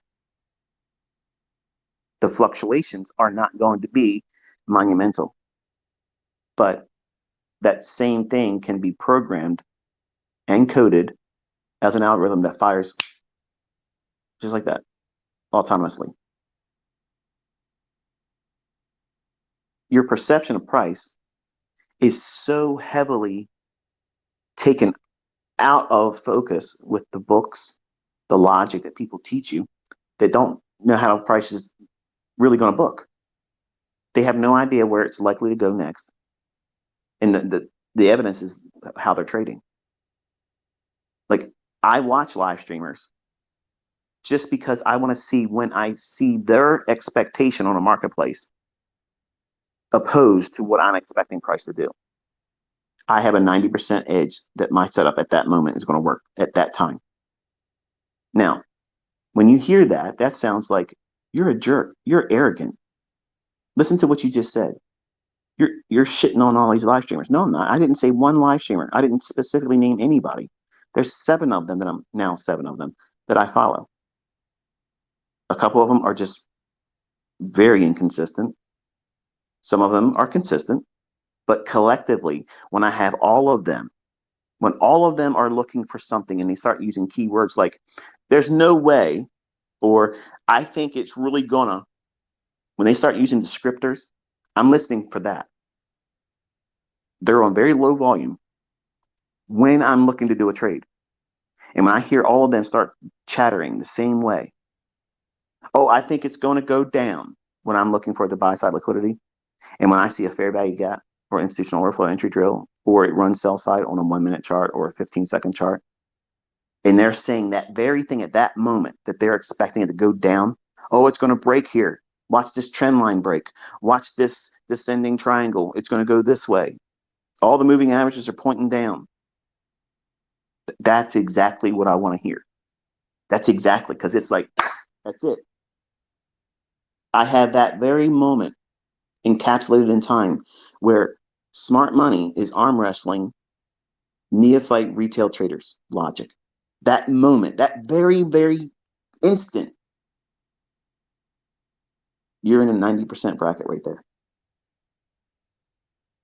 Now, some of these live streamers are still making money in that day, but I'm listening for that sentiment reading that I'm trying to get that from them. I'm not in their live streams shitting on them. I'm not talking about them. I'm not trolling them. I'm not doing any of that. And most of the time, they're not even aware that I'm here. But I'm listening. I want to hear their descriptive tone say they are committed to this going one direction or the other. And I'm waiting for that to occur when I'm looking for my market move. And if I have a PD array right there at the time and I hear that, I don't smile. I don't smirk. I just know that, okay, I have now retail sentiment telling me exactly what I want to see as an opposing view. And because I trade with smart money logic and concepts, that arm wrestling match between someone that reads retail books and is reacting to price versus I'm sitting and waiting. I'm waiting. I'm waiting for something to occur in the market, in price. And I know that retail traders, that's why you see me sometimes comment say, retail wants to go long here. Retail thinks this. That's the very time I'm hearing, if you see it ever in my live recordings or I'm annotating the chart while I'm in the trade or we're about to move a stop or take partials or whatever, I'm listening to that. And that's why I'm prompting it in the chart because I'm getting feedback from live streamers that are telling me that that's what they see. And when they lose and it goes the other direction, the more disgruntled or the faster they feel like, oh no, or oh, they sound like they're surprised, the better the trade is. So I know I'm going to run to my buy side or my next partial rather quickly at that time. And you'll see me say what? I want to see speed and distance. Oops, ICT just let the cat out of the bag. That's what I'm doing. I'm listening to retail traders literally tell me the opposing side, real time, real time. And that gives me the juice with my own concepts, knowing that, okay, this is going to really deliver. Nice. But in all actuality, it's occurring all the time. If you don't believe me, look at some of the posts I've done where I've done my executions, and you'll see students say, I got stopped out there. I thought it was going to go the other direction. How did you figure out that that was a long, or why'd you go short there? I was trying to do the opposite. So even in that capacity, you can see that it is a phenomenon there. So I absolutely love the fact that these, these souls out there are willing to put themselves out in front of the entire world and push a button and share their intelligence or lack thereof, not to be disrespectful, because some of them are streaming before they even learned how to trade. But others are out there being profitable, but I love hearing them become very committed to one side of the marketplace. It doesn't mean just because they start saying, hey, look, it's going to really crash down here or it's going to sink. It's no way it's not going to go down. Just because they say that doesn't mean I'm going in there fading them. That's not what I'm saying here. What I'm saying is if I'm already anticipating something and then I hear the retail squawk box that I create with these live streamers, that moment when they do that, that to me is that's it. That's the last check on all the boxes that need to be for a really quick low resistance liquidity run because it's exactly when they would not expect it to occur. And I'm capitalizing on them because they're trying to keep their social media equity curve increasing. So they want to constantly give engagement to their viewers and they want to constantly sugarcoat and entertain. And there's nothing wrong with that. That's absolutely commendable. And if they're consistently doing something and they can make money, great. Who cares? I'm only trying to tell you what it is I'm listening to these live streamers for. I'm listening for that moment, that very moment where they're absolutely now committed. If I am expecting something in the opposing direction and I have a PD array I'm watching, when I hear them say that, that registration of committal on their part, and if it's just one of them, not so much. But when they all start, and it's almost like they're crickets, they start chirping together. Like, it, it's weird. It's a crazy phenomenon, but it's literally like Fade 101 if you're using the things I'm teaching you in price. Not all the time. Not everything they say can be faded. That's not what I'm saying here. But that's why I'm listening to specific live streamers. So please, if you know that I'm a follower of your live stream, that's not meant to be disrespectful to you. Okay. I think what I just said was rather balanced. I didn't make anyone sound or imply that any of them were failed traders. I didn't say that at all. I'm just saying for my personal study and an observation and a laboratory experiment, when I teach my sons how to do this, I'm telling them that, look, listen to what they're saying right now. Do you see that? And you see how what I'm showing you is opposed to that. Just sit back and watch what happens. Now, I ain't gonna lie, they're laughing and saying, how can they not see this? Well, because they're not aware that what we're having this discussion about, they're not privy to it. But I'm privy to their expectation and their bias because they're making it public, right? So I'm capitalizing on that. Much like all the meme stock traders that were in Reddit saying they were going to beat the hedge fund managers. No, you weren't. And you can see their stocks have been smashed. They didn't do what they said they were going to do. Okay, so they used that sentiment reading in Reddit's chat rooms or whatever it is they use. I don't know, I've never been on Reddit before, but I told you all on Twitter. I said, don't touch these stocks because now they have the bait. Everybody thinks they're going to be able to muscle it up. There's a lot of people that's buying it, but why didn't it go to the moon? Because it doesn't work that way, folks. It doesn't work that way. I know it's frustrating because if you're new and you think, oh, it's going to go up to the moon. No, no, it's not. Especially when everybody thinks it's going to go up there, it's not. In passing, real quick, I must mention this. I saw a tweet. Some guy sent me a SpongeBob meme. Something how you said Bitcoin to 10,000. I'm not a crypto trader, but I believe once they roll out all the central bank digital currencies, that all of your crypto is going to go to shit. And I'm okay with being wrong. I don't have a horse in the race. I don't care. I don't care about that. Okay. But I wouldn't be buying it and I wouldn't be looking for it to go to 20,000. I wouldn't be looking for it to do anything. It's going to probably be very frustrating. It could stay chopping in here between 22,000 and whatever the low of the most recent low was. It could just bang around in there for a long time. It makes no sense to me. I don't like the asset class, and there's better real markets to trade with precision. So I'm not worried or influenced by anybody that is a fanatic with crypto. Anytime this thing goes up a little bit, you all think it's going to Saturn. Okay, fuck the moon. It's going out of the solar system, and it's unfortunate because that has hurt more people than I think than any asset class in the last 20 years. Like that mindset of it can only do that when that's not true.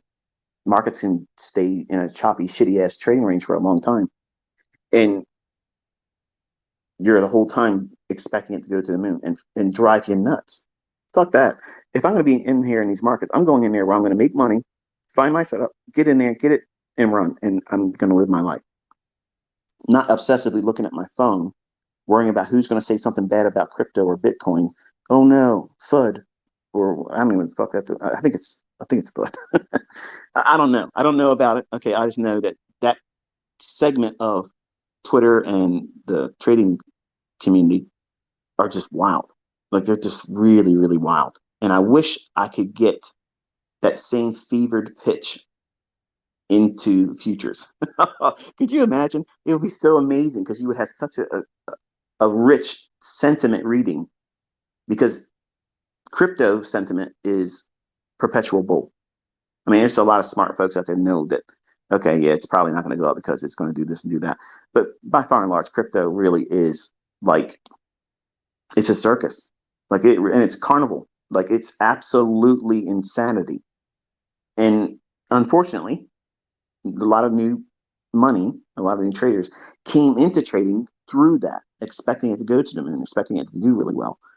And I mentioned, you got to be careful. It's going to go to shit. And look how many times we've had like the FTX stuff, and you know, my own son, he has his shit caught up in a broker he can't get his money out of. Okay, because he didn't listen to good old ICT, his daddy. So it's frustrating. And I know I'm going to be frustrated because some of you are going to do things that you're told not to do. You're going to do things that you were never told to do. And you're probably going to hurt yourself this year. And I want to remind you all that's your fucking fault. That's your fault. You did that to yourself because there's nobody's ever going to say ICT caused me to lose money because I've always taught in a paper trading account or a demo.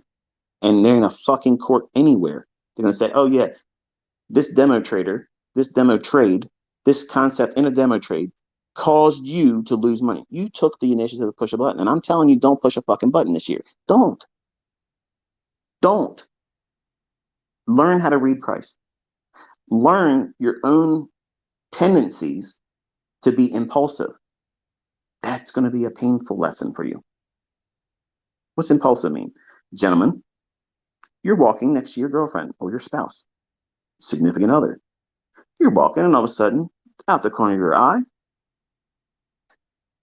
miss everything, miss thing, dressed to the gills, beautiful, lovely.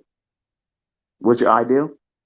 Look over. Now, you know at that moment right there, you better get your shit fixed real quick before your significant other catches you looking.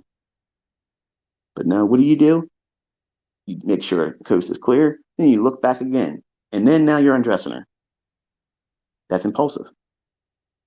That's the thing that you know you should not do, but you fucking did it, didn't you? And you might get away with it once in a while. You might get away with it at that instant. But if you live your life like that, your significant other is going to catch you doing that. And what do you think they're going to say? Now, if you're in a long-term committed relationship, they're going to let you nudge you with their elbow. What are you doing? You can't get that. But if you're in a young, new, fledgling relationship and you haven't really committed yourself either party, and it's something new and fresh, you're going to feel insecure if your significant other is looking at someone else like that and gawking. Because you're going to think, oh, they're looking somewhere else. The grass is greener on the other side. That's impulsive. How's that related to trading? Well, ICT said that he thinks it's going to go up to 4,030. And I'm in front of the charts right now, and he had mentioned that fair value gap. So that's pretty much like him saying buy it right now. So even though he hasn't said anything about really technically buying it, and he hasn't really said where the stop loss should be on this particular fair value yet, I've got pretty good feeling that the grass is greener right now. If I just go in there and just do one contract, just buy one contract, and if it goes up to 430, I won't say nothing. And he'll probably think it's funny. He might like my post if I say, I know I didn't listen, boss, blah blah blah, and then I made that 430. High five every week, every day, and won't stop. No, that's impulsiveness. Okay. You do the things I tell you to do. You don't do the things I tell you not to do. Focus on the things I'm telling you to focus on and nothing else. If you just follow that going through the rest of this year, you will get the understanding that you need to do it independently.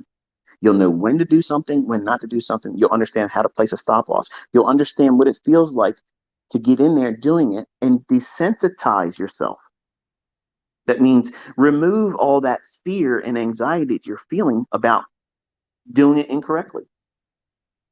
You're going to do it incorrectly, but that incorrectly done process doesn't always equate to failure.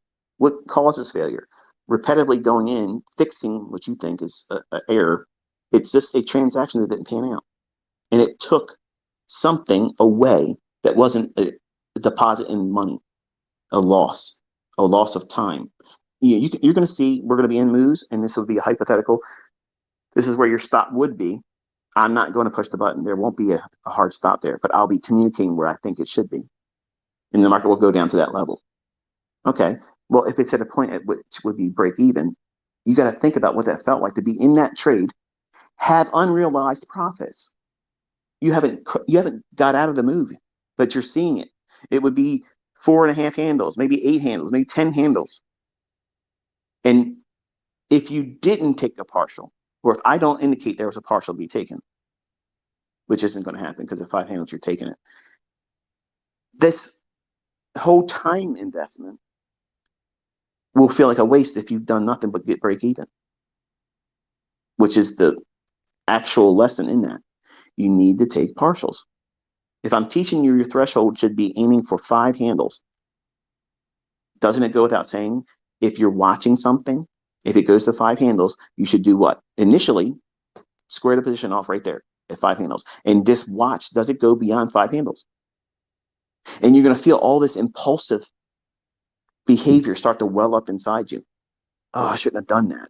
If you're trading with a live account, following along in the commentaries I'm going to do in live streaming, you're going to feel like, oh no, I shouldn't have listened to ICT, that fucker. He told me to get out of 5 handles. Look at it, it's already 30 handles. What did you learn there? Greed. And it's going to build in the building blocks of fear of missing out on that next big rip. Instead of just saying, I was looking for 5, it gave me 5, I moved to the sidelines, and now I'm going off to go spend time with my kids, go watch a movie. I'm outside. I'm doing whatever I want to do. Take a drive in my car. I'm on vacation. I got this one in, and nobody knew about it. It's done. I'm not condoning vacation trading, by the way. Every time I do it, I hate it because it ends up coming hours and hours and hours in front of the charts. And then my wife says, you weren't supposed to bring that. You said you weren't going to. I know. I'm sorry. That's like that analogy, the wandering eye. These charts, I'm sorry, they're all beautiful. And I live a monogamous life, but as a trader, my eye, it just lingers. Okay. And in the charts, I'm going to see a hottie. Okay. I don't see numbers and candles anymore. I just see a brunette, a blonde, a redhead. No, I'm just saying. I'm just being funny right now. My wife is the only one for me. the the wandering eye scenario will get you hurt in trading. Okay, so I want to make sure that you all go in with the right expectation, the mindset, the focus, and by doing it this way, it's going to be boring in the beginning. But once you see how we can see these things panning out every single time, it's the same fucking shit. It becomes entertaining. It's almost like the book you've read multiple times. You know the plot, you know the character engagements, and you know how it's going to end. Now, that same book that you read over and over and over again, you give it to your kid, or your dog gets a hold of it, chews it up, rips a couple pages out, or spills coffee on it, and you can't read a certain paragraph. Do you lose resolution if you go through that book and can't read that one or two paragraphs? You lose a little bit, but you're familiar. You still know what is likely to occur. You've been there before. It's kind of like a hologram. Okay, um, a hologram and how hologram.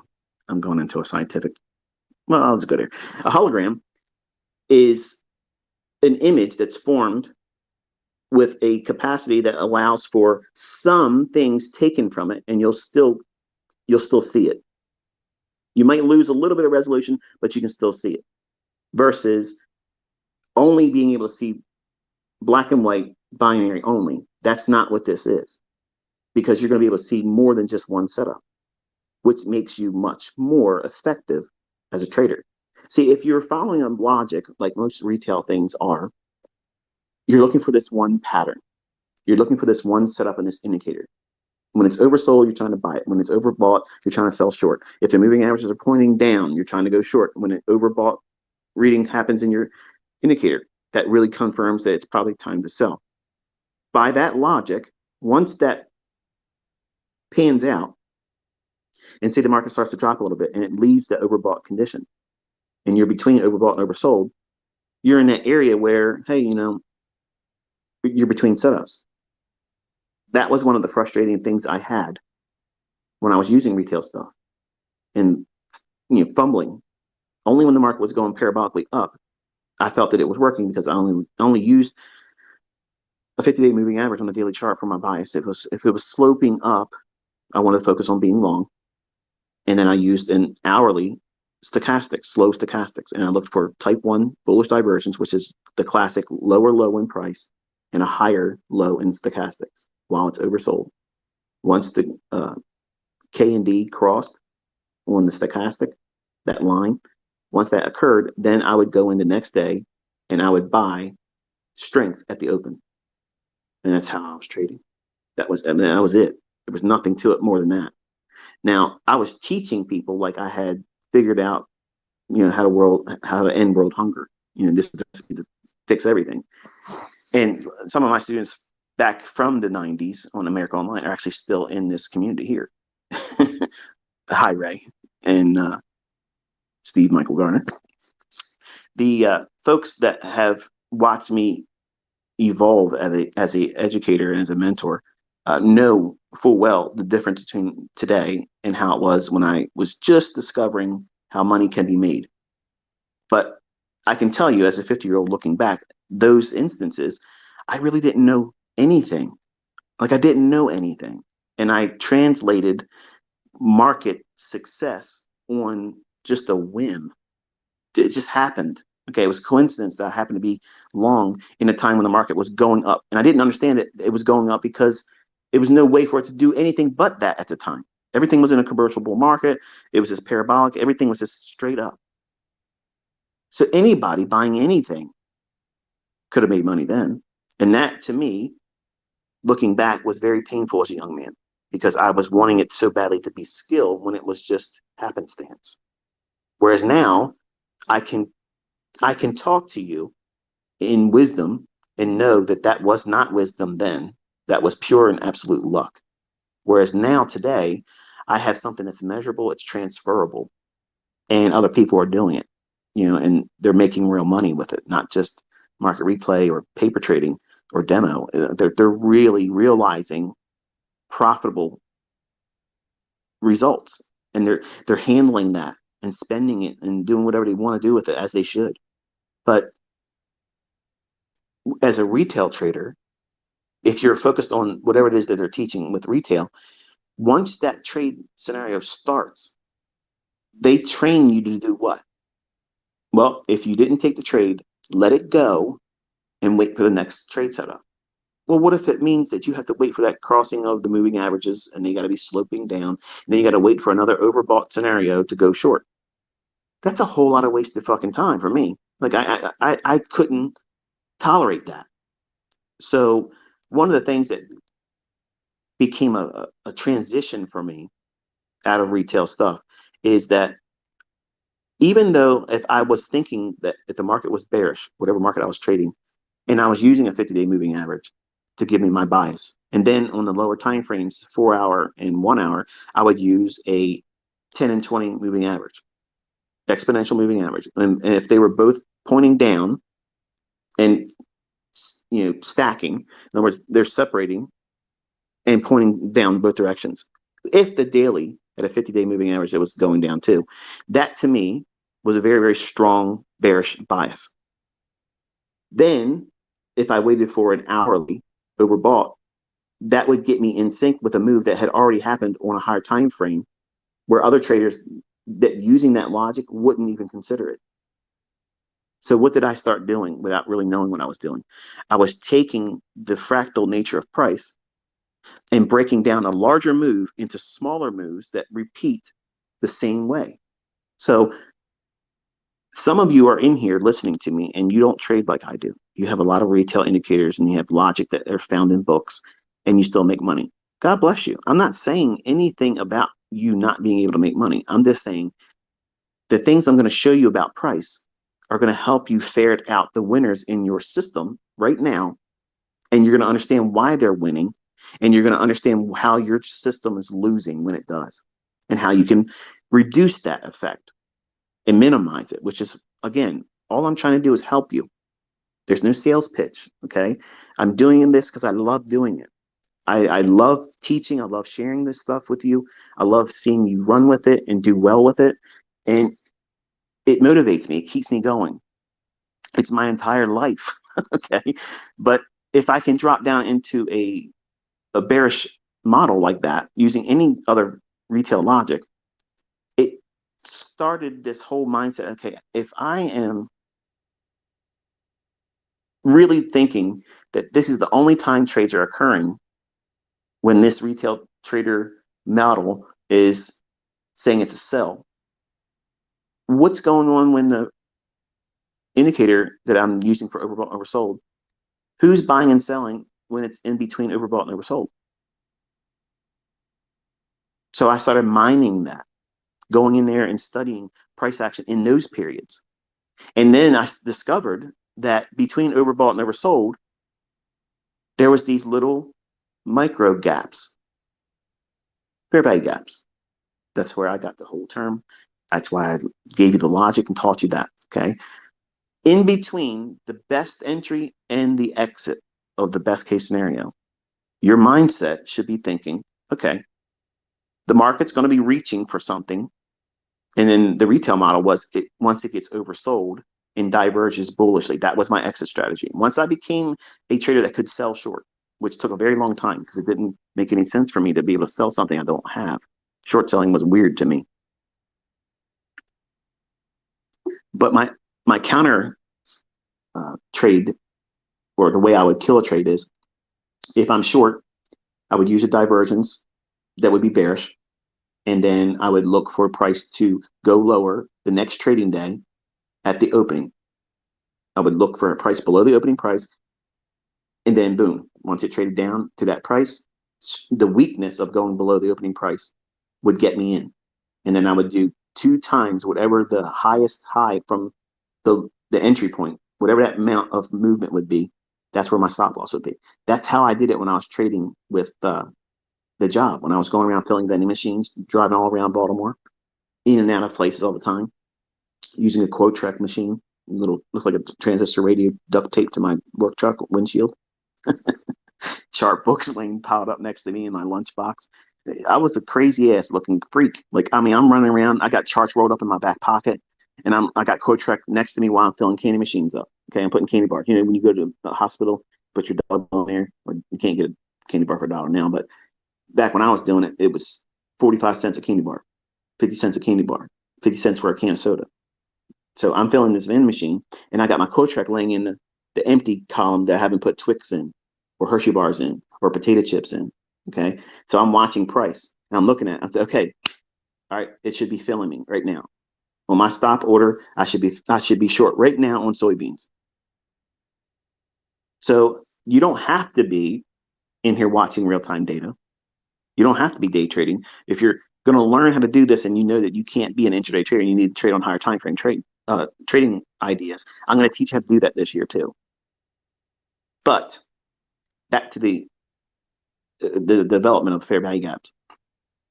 When I was looking at the range between a price run that would be bearish, between the actual entry that would be ideal, I may or may not been able to participate in that move. And that was a very great deal of stress and anxiety and frustration for me, because if I missed something, if I didn't have the prowess to observe it before it formed and then it started breaking down, I would feel like I'm going to miss that move. Once it starts moving, and you probably feel this is the same way when you see me talk about a move, or I've highlighted certain things, or maybe you just found it on your own and there's nothing wrong with that. That's great. The market starts to move. You know where it's likely to go. You know what it's reaching for. There's an equal high, there's a single high up there, or it's going to a fair value gap that's above the marketplace. You know, in your heart of hearts, in your gut, you know exactly that son of a bitch is going right up there, but it's already started moving. So what do? Plunge in there with a demo, buy it right there, or sell it if you think it's going down.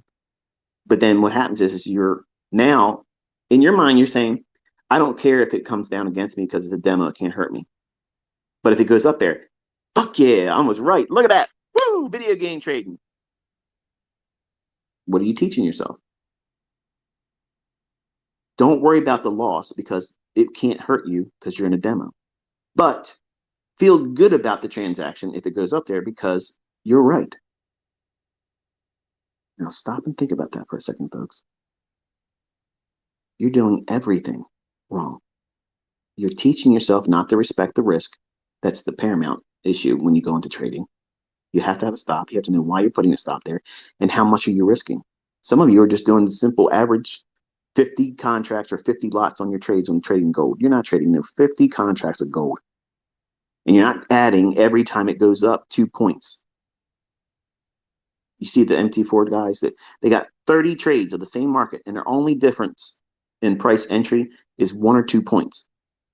And they're showing you their 50,000, their 60,000, $70,000 wins, all stacked up. I have never liked a post like that. You didn't take that trade. That's not a real trade. That's just you seeing what will happen if you did that. And you're getting drunk on math. And that's dumb. When you're looking at a market move that you think is going to go to a specific price level and it's already started, you wait for a smaller time frame fair value gap. When it trades down into that, then you can engage it. When it starts running, observe it from that point on. But you have to know where the stop loss will be, and that is below the fair value gap. So when I started breaking down the market like that, that's okay. Soybeans started taking off. I missed the move. Live cattle. These are all commodity markets, by the way. You're probably thinking, what the hell is he talking about? Soybeans and live cattle. I was a commodity trader when I first started. So when I started to trade in the bond market, the 30-year treasury bond, and when I was trading the S&P futures contract, I would see these movements after the fact sometimes. And I would feel like I got to rush to get in there, and I missed it. I missed it. So my focus took me into studying how I could engage a move that already started. Because my tendency is, tell me something that you can't do, and I'll find you a dozen fucking ways where I can do it better than you could ever imagine. Because I have a chip on my shoulder, and I'm obsessively compulsive. And a grandmother that no longer lives anymore told me something that scarred me.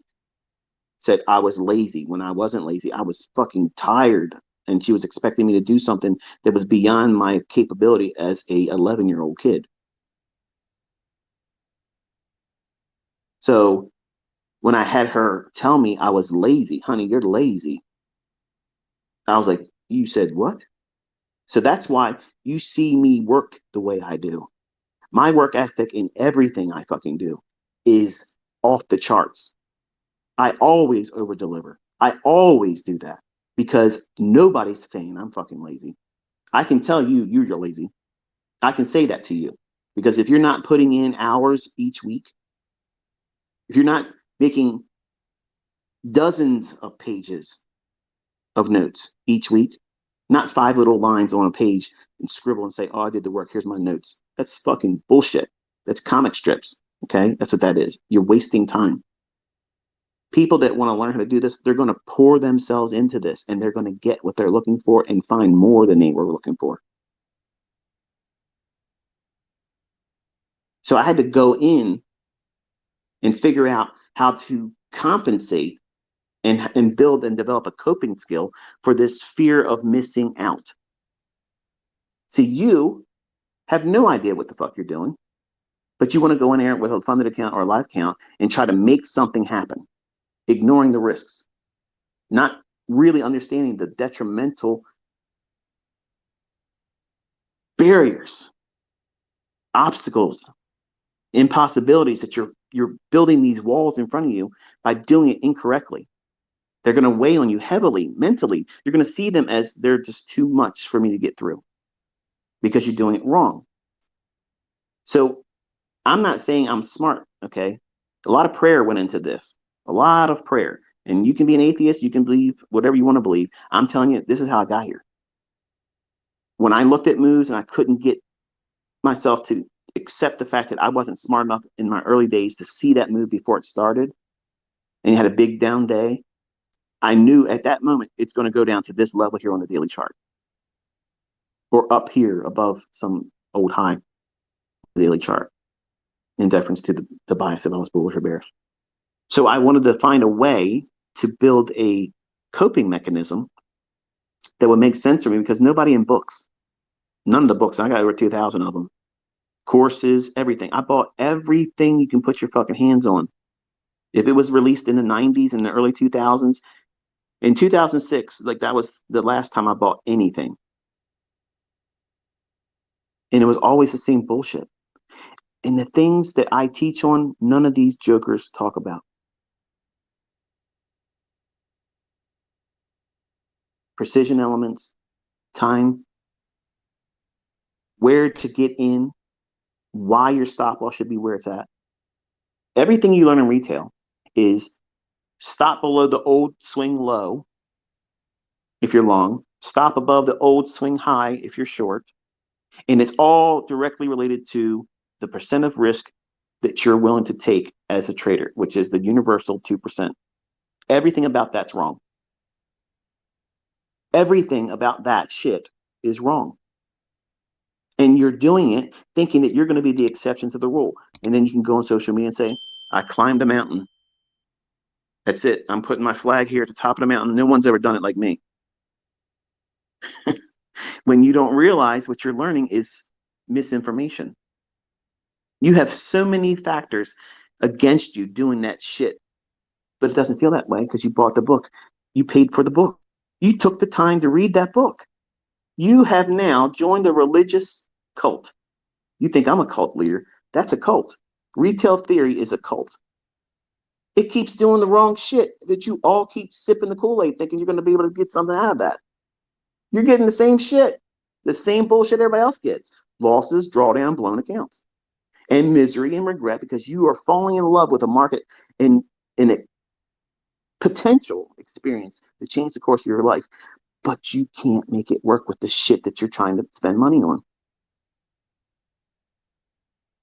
The smart ones say fuck this early and say I can't do this, and they don't ever invest any more money in the retail stuff, and they just say that nobody's making money. And it's not true, but largely it's true. So I had to go in between the overbought and oversold conditions with my retail bullshit that I was trying to use, and I come up with ways how I could go in and engage. And then once I was made privy to how markets are really booked and met with real market makers, not Goldman Sachs people, okay? None of that shit. Not trade desk managers that are controlling the flow for their customer base. That's not a market maker. You're a dealer, okay? That's all you are. You are not making the price. You can engage and transact in that price feed at that very moment, but you are not fucking making the market. When you discover how all this shit is rigged and it's designed to do these certain things at certain times of the day to deliver a certain high or low, it changes everything. It changes everything. You quickly put aside the very shit that they're poisoning everybody else with. All the misinformation, all the bullshit. And you focus on the stuff that matters most. Where's the truth in all this stuff? If it's overbought, oversold, then that's what causes the market to go up and down. If it's supply and demand, and that causes the market to go up and down, then why the hell is it that that shit isn't making millionaires every single time someone sits down with it? Why aren't they all finding success? Why aren't they finding precision? They're not. Because it has a resemblance. It resembles something that they saw work in a book. And when I bought all these books and I bought all these courses and I subscribed and bowed my head down to all these gurus, I was a young man too. And I believe there's people out there that should have been worshipped, that should have been lifted up and held above everyone else. Heroes, titans. There is none. I'm not one of them. And your friend and family member on fucking social media that you think is growing to be into be some hero level shit. They're all people just like you and I. And the more they show the shit in hindsight and they can't teach it and prove that it can be transferable knowledge with precision based elements with time, then it's all just retail. And retail is just a catalyst. A good money manager can make money with retail. A good money manager can make money with a heads or tails flip of a coin. I didn't want to be like that. I wanted to be someone that knew exactly what the hell they're doing, why they're doing it. And if I am wrong, I'm okay with being wrong if I understand why I was wrong. But when I was using retail shit, it never made sense why my trade, when it would fail, I got stopped out. Why the fuck did this happen? The stochastics was coming down, the moving averages on all the time frames were going down. I had a fucking bear flag. Everything was going lower. And the people on CNBC, it was FNN back then, Financial News Network. Shit's different now. They were talking about, oh yeah, the market's gonna go, there's a bumper crop of soybeans, which means there's a lot more supply, so therefore the price shouldn't go uh, higher. So I'm going short. I got everything in my favor, right? I got the fundamentals. There's a bumper crop. So that means a whole lot of soybeans are hitting the market. There's no reason for it to go up.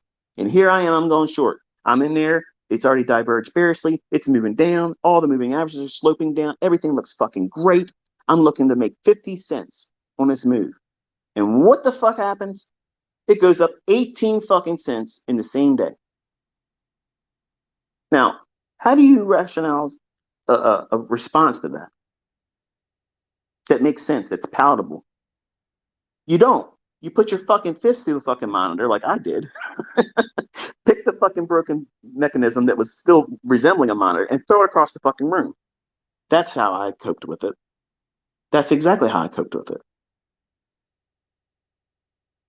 And I went through a lot of monitors, a lot of monitors like that.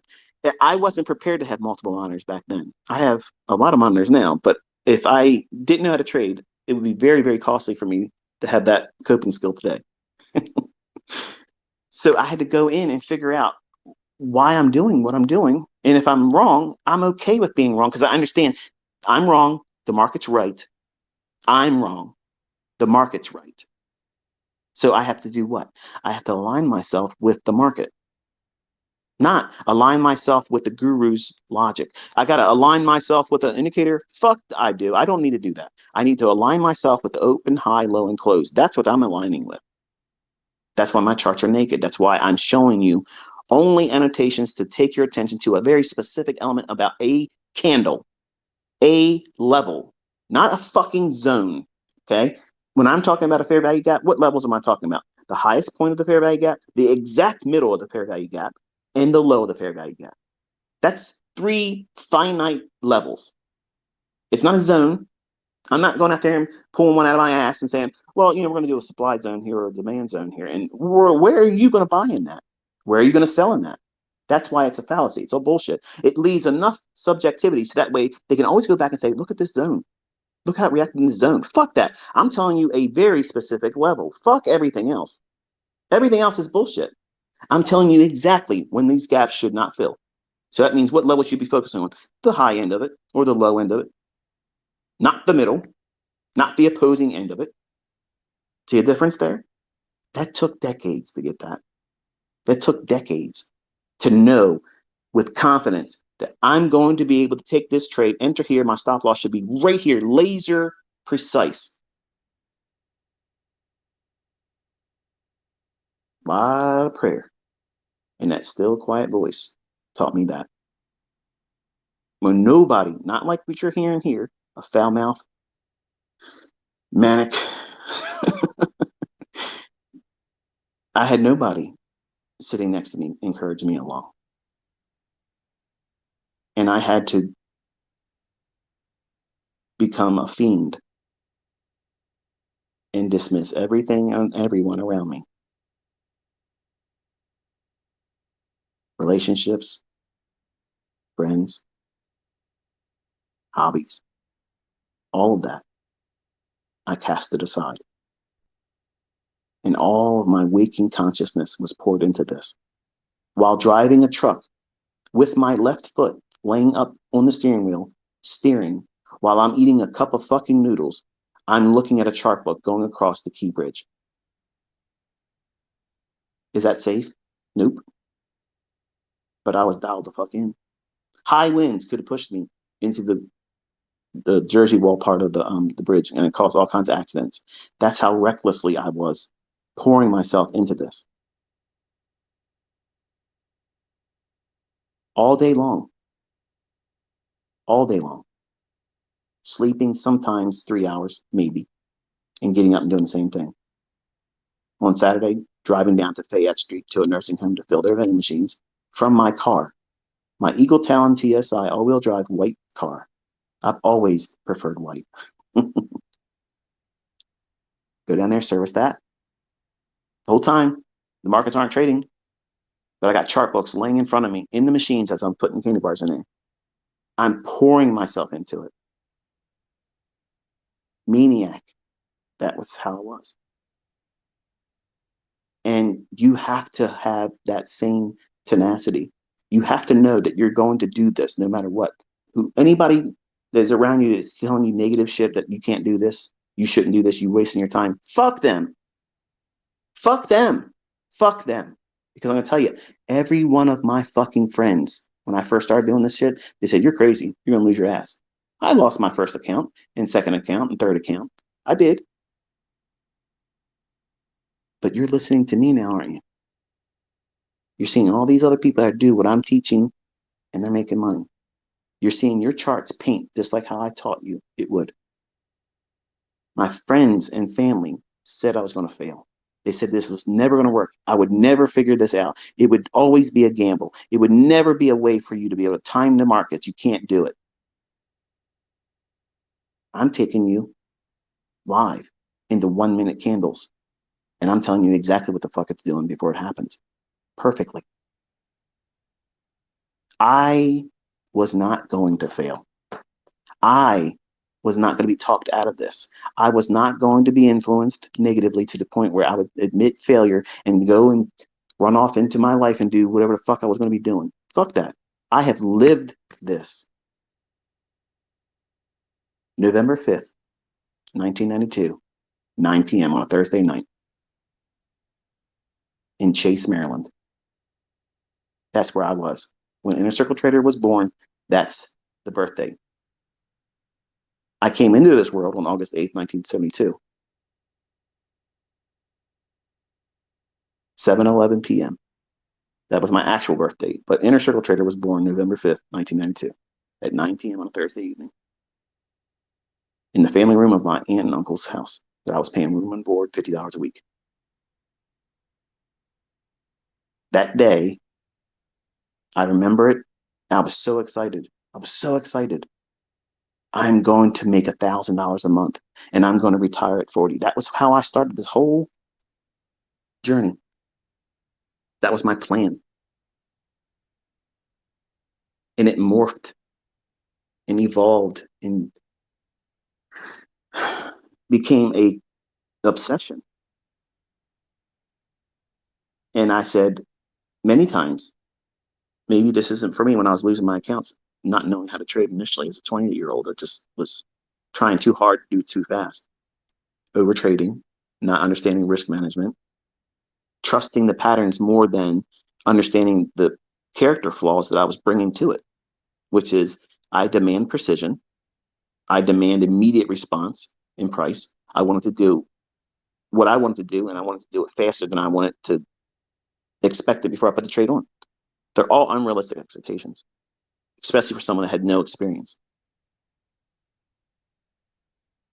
So over years of losing, blowing my account, working really hard, doing part-time job, only on the one single day of the week, which was Sunday, I was delivering pizza on Sundays because my vending job wasn't paying me enough.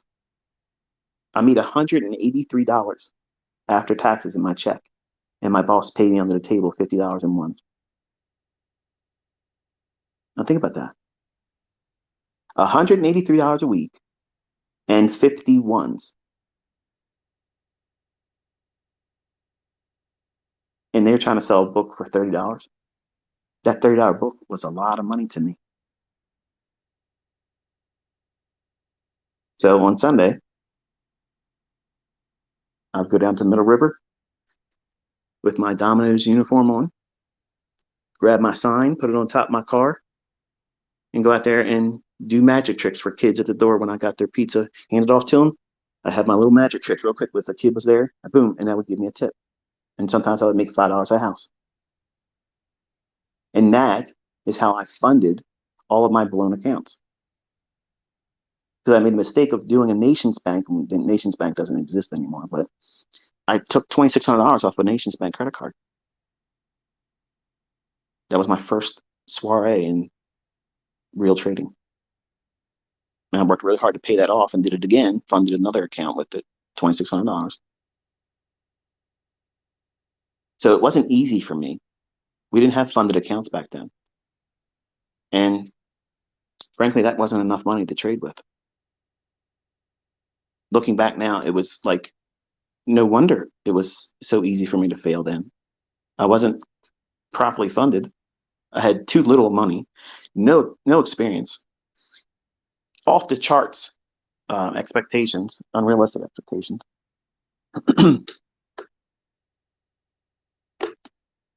Yeah, I know some of you are thinking, this is supposed to be a short one. Well, you know what happens when I say it. You love it. Don't fucking act like you don't. But I had to pour into these areas that were weaknesses for me because they would be periods of where it would invite impulsiveness. When a move starts happening, then I can see right away what it's going to do. My mind would feel like I got to go out there and just do something. I got to chase it right now. And the times I did it would hurt me. So I would study and study and study. And I would see these reoccurring things where these three candles all the time kept popping up. There was always this thing in between the middle of the moves, the real move, the highest high and the lowest low of a price run. If you start looking at your old data, and anytime a price run does that, find the 70% and the 30% range. In that range, you're going to see one or two fair value gaps. If you trade with what I'm telling you how to trade with when you see them, that's not chasing a move. That's not chasing price. You're engaging in something that's going to deliver on a larger scale, on a higher time frame price run. And then when I slowly transitioned out of trying to pick the high for going short and pick the low for going long, it was very liberating for me because I demanded precision and I hadn't grown into that yet. I grew into that over years of doing it. But I found the confidence and the ability to stay with it by trading the stuff in the middle of the moves, that meat on the bone. Now I can strip a bone end to end and get every little piece out of it because I'm nuts with this. But you can't look at what I'm doing now and think that's realistic because that's the same shit I fell victim to when I first started. Reading books from people that didn't do anything, couldn't do it live if they were in front of you. They're showing you everything perfect in the static charts after it happened. I'm not doing that with you. I'm doing it right when it's happening. I'm calling it before it happens. I'm showing you, look here, and it goes there. If I'm pointing above, your mind should be, okay, we're here at market price. He's pointing up there. So my mind should be, how does price deliver from where it is right now when he put that tweet out to where it goes to that level? What formulation of up down type movement in price candles materializes? By studying that, even in old data, that's back testing. Okay. You'll see these reoccurring signatures. Signatures are things that repeat in price delivery that are not coincidence.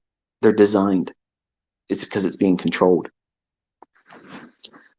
This whole idea of being in at the highest high and the lowest low when you're trying to sell short and buy long, you need to put that aside for right now. That model that I taught in 2022, notice it didn't teach you to get the actual high when you're going short. What did I take away from you? The necessity of being right. How do you know when an equal high is going to be broken out and it's going to continue, or if it's going to go above a relative equal high and then a shift in market structure and then goes lower? That's what that model teaches you. It teaches you don't fucking worry about it. You're expecting the market to do what? Expand one direction or the other based on a weekly chart. What's the weekly chart likely to be reaching for? What does that mean? The same logic we're talking about in any time frame. Is it drawing up to an old high or equal highs? Or is it going up into a fair value gap that hasn't reached up into? Or is it more likely to go down below old low or relative equal lows on the weekly chart? Or down below into a inefficiency, which is a fair value gap on the weekly chart. So you have to figure out, is it more likely for that weekly chart to expand, not to close up or down? Is it more likely to have a movement, expansion on that weekly candle up, or is it more likely to go down? That right there sets the stage for the 80% bracket for you to be right for your trades. And if you just operate like that, engage in your trades just like that, you won't have max loss days. Teaching to you, my haters now. Okay, that's where you're blowing your shit. When you're doing your live streams and you're blown out, you're going against that. And if you just would put your ego aside and just listen to me, you don't have to rep me. Just listen, fix it, leave a better legacy for your kids. Once you identify that weekly bias on the weekly chart, is it more likely to have a big move up or a big move down? And it can only happen as small as one session. Like the big move for the week can happen just in the morning session of one day. And that creates that movement or expansion in the weekly chart. And it's done. You've fulfilled your buys for that week. But when folks hear me talk about this, they think when I'm talking about the weekly chart, I'm trying to predict the closing price of the weekly candle. That's not what I'm doing. I'm just looking for factors that would lend well to determining whether or not that weekly candle that we're forming right now or about to start later tonight for a new week, is it likely to expand up or is it likely to expand down? That right there is your 80% threshold that will give you the biggest edge in deciding on how you're going to trade going into the new week. But what if I'm wrong? Okay, but what if you're right and you follow the logic? It will reward you for being diligent about following the rules. If you're wrong, it won't matter because that doesn't mean it fails. It just means that transaction, your opinion about what you thought you were going to see in the market, didn't pan out that instant, that time, that interval, that transaction. Just like a flat tire going to work. Just like a cake you left in the oven just a little too long. Just like when you're in the drive-thru, you're waiting 15 cars deep. You get up there, pay your shit, up the road you go. Oh shit, they didn't give me my French fries. I'm already half home. Fuck it. Inconvenience. You lost something. You gonna go back and eat there again? Sure as fucking right you are. You absolutely are. But you're not gonna do what? You're not gonna turn that fucking car around, waste the gas and time, go right back through there just to get your fucking French fry. You're not doing that. So what do? You eat it. That's just an inconvenience. That's the life. That's life. And this generation doesn't get taught to accept those types of things. And you're all coming into this with this millennial mindset and you're all going nuts because you can't have it your fucking way here. You got to align yourself up with this. This market runs the show. And you have to align yourself with this expectation that's realistic. And it has to be uniquely yours. It can't be just because I say so, not because I'm interested in that marker or that specific setup. I have lots of setups. And I might not be watching a chart at the time that you say, oh, well, why didn't ICT look at this fair value gap? Or why didn't he consider this down close candle as an overbought? I'm not looking at that setup like you're looking at it. Don't be discouraged by that because that might be the very model that is yours. And it just didn't give you a setup then. What does that mean? It didn't give you a fucking setup then. Can't lose money on that one, right? But it moved. So fucking what? Bitcoin went up too. I ain't it. I don't give a fuck. I don't care. I know I'm going to catch moves this week in ES. I know I'm going to. Can you guarantee that you're going to make moves in Bitcoin? Crickets.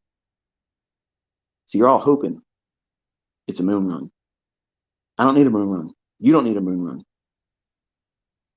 You need consistently delivered setups every week, not a hope and a prayer. So between the moves, the highest entry point and the lowest entry point, using retail logic, my mindset went to the middle of the move. That's the meat. That's the biggest portion. The longest duration of price movement is in the middle between the highest high and the lowest low. In any price run, any time frame, study it. And when you see that fair value gap in there, study it. How many times does it close that gap entirely and fill it in? How many times does it just go halfway? How many times does it just go in it just a little bit for institutional order flow entry drill and then continue on? And how many, here's the main thing. How many times does it go beyond the fair value gap that would stop you out if you were in line with that move? See, I've taught you how to focus on where the market's likely to go.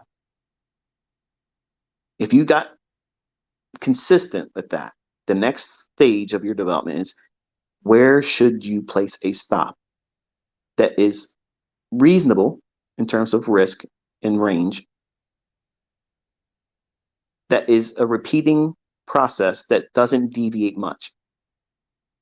In short, where do you place your stop that allows you to put a low risk stop loss on, but you won't fear it being stopped out? But if it does get you stopped out, you don't care because you're probably dead wrong about the whole idea and you would want to be out there anyway. Notice that is starkly different from that of a retail book that'll say, if you're going long, just go back to the old swing low and put your stop loss down here. I have so many books that talk that bullshit. If you do that, like if you're trading high grade copper, okay, high grade copper, every cent move in it's $250 per cent move. That's like equivalent to having 5 minis on the S&P. That's what it's equivalent to. So if I'm looking at the chart and the example they're saying, you have to do this. I got to have a $2,000 stop per contract. Go fuck yourself, man. I'm not taking that trade. But now I could look at that same setup, break that bitch down, go into a lower time frame, wait for a market structure shift using 2020 model, wait for it to come back down to a fair value gap, trade that, put the stop loss below the fair value gap, and I'll use probably less than half of 1 cent move as a stop loss. See the difference there? Wisdom, understanding. But none of the fucking books ever taught this. But it created and presented problems for me that I struggled with because I'm obsessively compulsive. So anytime an author admitted a weakness, they were treasures for me because well, not so much treasures, but they were treasure hunts. Because if you're telling me you can't do something, tell me you can't do something. I have respect for the fact that you're being honest about that. But I also used it as a pursuit to overcome you. You're my teacher because I bought your fucking book, I bought your course, but I'm going to lap you. I'm going to take whatever you have that works and I'm going to turn it up tenfold and I'm going to make it superhuman. Because if it works, I know how to multiply that. And I'm not talking about over leveraging multiple contract sizes or lots. If we're talking about Forex, I'm talking about conceptually refining it down to a science. When I was going through school, my whole idea was to become a computer science major and be an information systems manager, where I wanted to be a systems analyst. I wanted the programmers to work for me. I would tell them what I wanted them to do. Code it this way. I want this as the outcome. We learned COBOL. Okay. It's not as active anymore. We had CICS. When I was learning computer programming, we were using mainframe. Okay. The big reel to reel shit. Yeah. And C plus was just becoming a thing. So today we have all kinds of languages that I couldn't even sit down and even begin to know. Like I just don't know. And I haven't done it for so long. And anything for coding, like when I have like easy language stuff for like TradeStation, I have a friend, Logan, he does all that coding for me. He's done it for years for me. And I tell him, this is what I want this to do. This is what I want this to do. I want this to do this. I don't want it to do this when this does this. And there it was. Long-term friend that I've met, and he does all that work for me. But when I sat down and looked at the things that other people say they have a struggling point with, for instance, take Jack Swagger's books, Market Wizards. In my opinion, Market Wizards 1 and 2, they're the only ones that matter. The other shit, whatever. And if you're listening, you're one of the people in that book, it's not to be disrespectful. It's not to be disrespectful, but I just didn't enjoy any other volume in that series. The first and second one's great. What I liked most about those interviews is they talked about their barriers. They talked about what mattered to them. What was the things that were on their mind at the time when they were doing their trades or learning how to trade, how they came up. They didn't talk about what Jack was trying to do most of the time. I'm sure he probably cut most of the shit that they talked about in their interviews out. Otherwise, the books would be very, very long, right? But the things of importance to me would have been hearing how they dealt with certain struggles and what they did with it. Did they just cast it aside and say, fuck it, I'm going to fail with that every time I touch it? Or did they take in consideration that they could bring something to the table and elevate that struggling point to a strength for themselves and other people? Remember, I'm that guy at 11 years old was told by their grandmother, you're lazy, honey. You're lazy. I'm not fucking lazy. Give me a thing to focus my attention on, and I'm going to find dozens of ways to do it exceedingly well because I want it to be easy for me. I want it to be second nature for me. And I'm trying to instill that on my young children. And it took time for me as a 20-year-old to figure this out. And my older kids are still wrestle. They're still wrestling with me. And I'm telling them, trade this way. Don't try to do these other things. Caleb looks at other things in the charts that don't matter right now because he has attention issues. Okay. He looks at other things and I'm trying to keep his attention right here, this right here. Okay. And I'm trying to include that also when I'm doing my markups and my analysis. When I'm looking at the chart, I'm trying to highlight the actual portion of the fractal I'm only focused in. And I know some of you look at the chart and you think just because I have all those candles on the left-hand side of the chart showing that they're pertinent to what it is I'm trading. They're not. There is a segment of price action I'm working within, and it's the dealing range. I'm either looking for that range to be broken to the upside and targeting external range liquidity, or I'm looking for it to trade into a range above or below the existing range it's created. So that's all trading is. That's all it is, folks. I mean, you're trying to make things much more complicated, and you accuse me of complicating things. I'm not. But the problem is many of you want to go through a 5-minute video and me explain everything in 5 minutes, and you can't do that. No one can. No one can.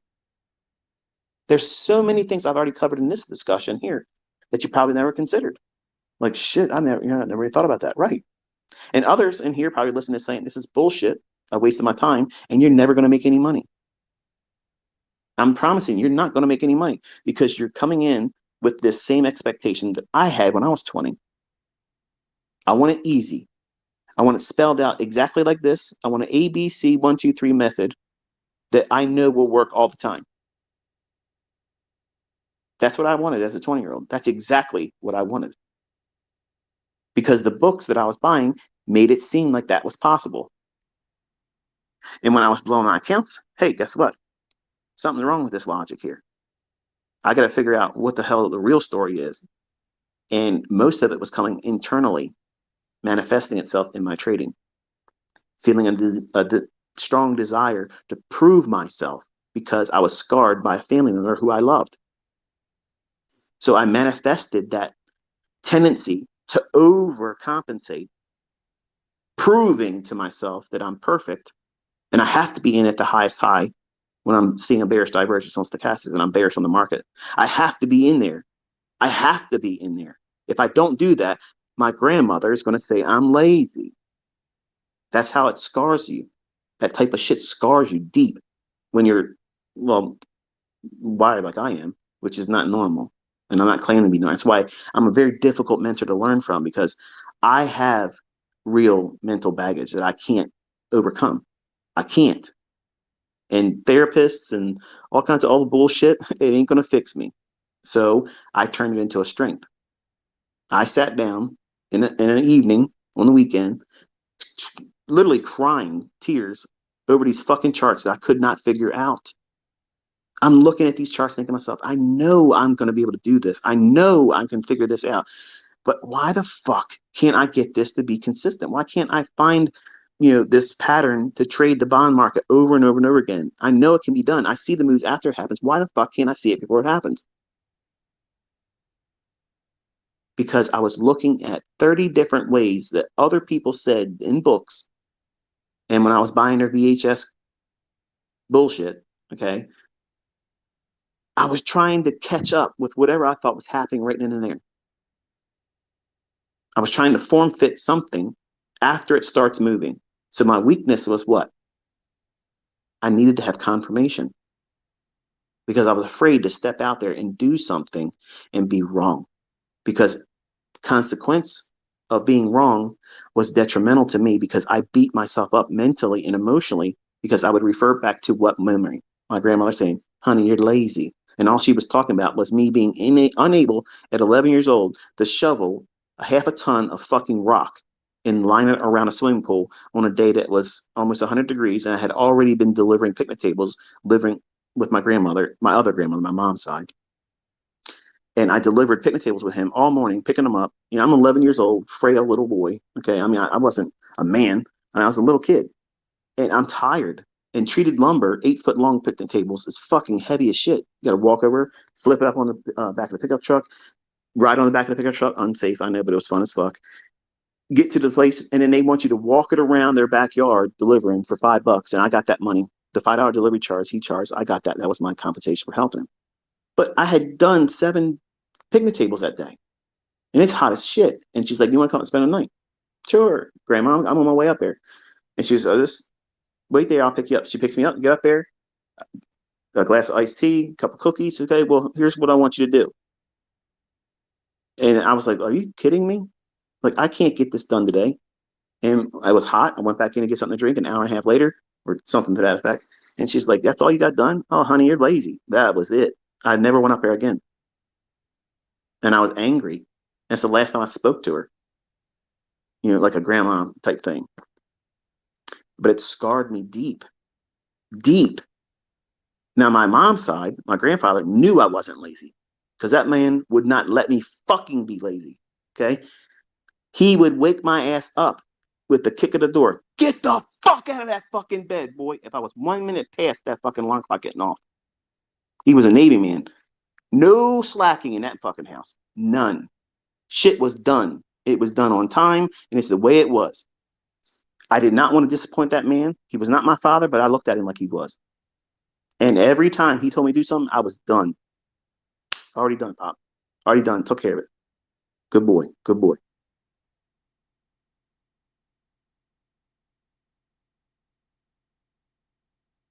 That's why I tell you, I wish he could see me now. I know my grandmother is in heaven. And if she can hear me, I know she probably regrets saying what she said, but I'm glad she said it because it motivated me like a motherfucker. It motivated me and pushed me like I am today still. I'm 50 fucking years old. And this shit jacks me the fuck up every time. I'm hard on my boys the same way. You need that. That's what a father's supposed to do. I'm not raising fucking kids to be their buddy, to be their friend. Okay. I'm teaching them life skills. This fucking world is going to take from you. It's going to take. And if you're an adult and you're working, you know what it feels like. It's not what you were hoping for when you were in school. I can't wait to get out of high school. I'm going to do what the fuck I want. No, you're doing a whole lot more shit that you don't want to do for less money than you should fucking get. It's a lie. The American dream is a fucking lie. So you got to do something other than the American dream. You got to find your own way of doing it, your own business. You formulate your own approach to doing shit outside the lines they've colored for all of us to be within. Fuck that shit. So laziness is not where I am. I've not been lazy since I was 11 years old. I've worked all the time. And every time I put my hands to anything with the market, the, the end result, the destination is excellence. That's what I'm aiming for. That's terminus, excellence. And if you ain't doing that when you're doing this, studying and trying to learn and working towards it, you ain't going to make it. So you got to change your mindset and your outlook on how you're going to approach learning, who you're going to learn from. Is it a constant bunch of bullshit, nonsense, and drama? Or are you learning from somebody that's taking you into a chart saying, this is what the science behind this is? This is when it should do this. This is how it should happen. This is what it should look like. And does it fucking repeat? Is other people making money? Are they proving that this shit works? Is it transferable knowledge? Because if it's not transferable knowledge and it's all reckless bullshit where stop losses are ambiguous, well, sometimes I'll use a stop loss, sometimes I won't. I'm going to go in and do full leverage to get back a loss because I have to have social equity increase on my social media accounts. Can't be looking like I'm losing money when you're trading recklessly. All the emphasis is in the wrong shit. Public approval. Fuck the public. I don't give a fuck if you like me.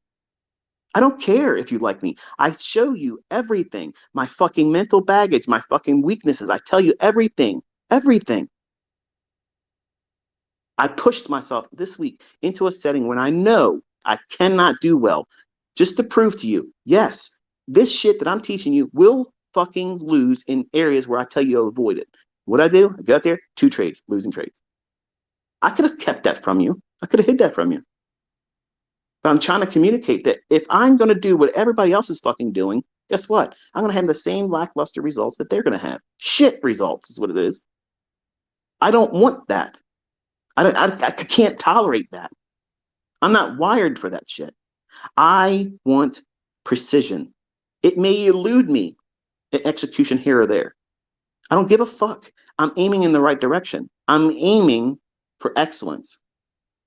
I'm going to hit it every fucking time. Every time. Perfection might miss the bullseye on that one, but excellence, that's where the fuck I reside. I live there.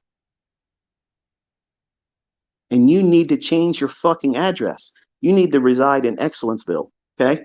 Right now, you're hanging around people on social media. These motherfuckers don't know how to do anything. Nothing but influence and create worshipers. I don't want you to worship me. Don't worship me. Put your fucking sleeves rolled up, show up, take notes, learn. At the end of the year, you're going to be a different fucking person. Period. This is the way it is. If you put in the time and do exactly what I tell you to do and avoid all the other shit, you will be able to do this.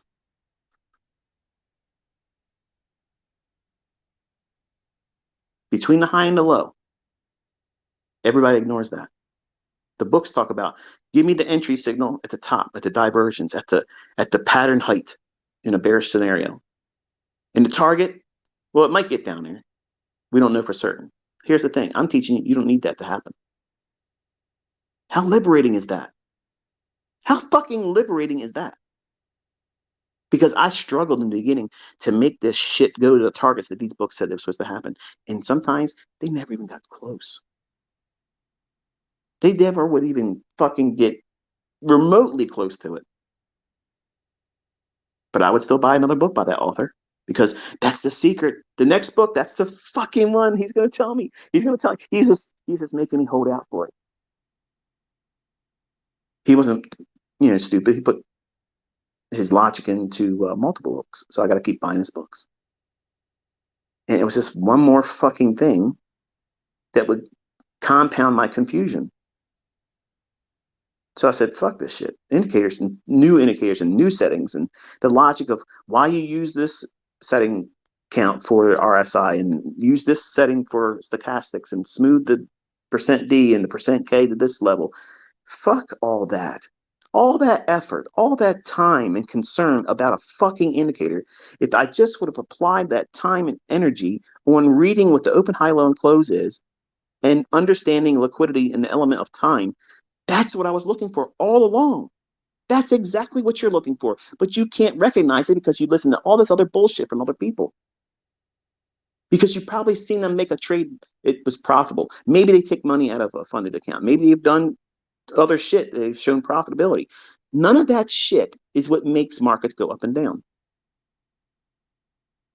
They just got lucky, like I did in the beginning. That's all it is. And money management has preserved them. That's all it is. Now, what happens, folks? What happens when you take the best of money management and risk management and you couple it with highly precise, time-based price action? Think. Think. You see what I demonstrate every week. That to me, folks, if I was seeing someone do what I've been showing you all for years, proving executions, it's in there, it's undeniable. Logic before it happened. You sat with me last week and I called every 1 minute candle perfectly. Told you when it was likely to reverse, why it would be reversing, and it fucking reversed. And I showed you how to stop loss could be protected, and then boop, it goes up. That's not guesswork. That's not cherry picking. That's sound logic that repeats every fucking day. And they can't hide it from you. They can't change it from you. It can't be changed. It's the way it is, folks. And I can't say any more than that. I promise you, it's not going to change. You're going to get trades wrong. There's going to be crazy movements that come out of nowhere sometimes, and it's going to probably hurt your account, hurt other people. It doesn't change anything. That's manipulation. That's the category you just, okay, that was something I couldn't control. Nobody could have made money in that situation. It is what it is. Continue on.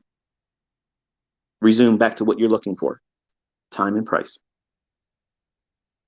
You're not getting caught up. I just had 2 losing trades. Something's different now. Nothing's different except for the account balance. Continue on. It'll take care of itself.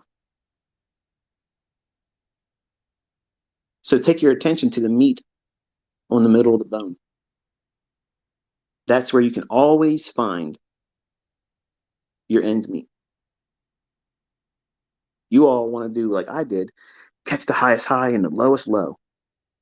Because unless you do that, you're not successful. You're not worth talking about. When I was on America Online, when I first was coming up, I wanted to be able to go on America Online. Message boards back then, that's how we were doing things. And I wanted to talk about how I got in this trade at the highest high and got out the lowest low. That was my pursuit. That was my goal. That was the whole reason why I was wanting to trade, because I wanted the public approval. I wanted to have people look at me like a hero.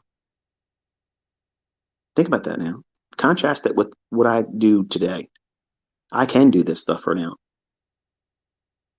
I won't be able to do it later on when I'm older. Mental faculties will diminish. I hope I don't experience that, because I don't ever want to live a day where I can't do what I'm doing. That would be hell for me. I wouldn't want to be able to do that. But I can look back and say how I would have always been striving to do what I'm doing and capable of doing right now, and encouraged public worship because I needed it. I was a young man looking for approval. I had lost my grandfather, the one I lived with and helped deliver picnic tables on this cash business he ran. I didn't get that talk like you're getting from me right now, like I used to get from him all the time. He never sat down, son, and say to me, son, I love you. You're making me proud. You're doing this and you're doing that. He was a Navy man.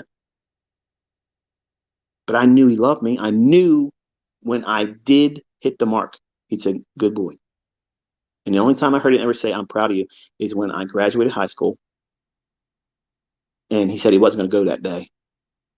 And I was sitting up on the bleachers and I saw his green pickup truck pull in the parking lot. And he walked in, leaned in the doorway, watched me walk across, and got in his truck and drove away. 2 days I waited for him to say something about how he saw me go across the stage to get my diploma. I said, I saw you at the back of the stadium.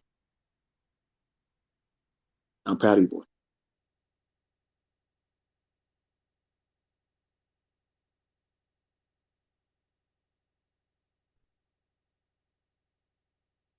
I did everything I got to hear him say it again.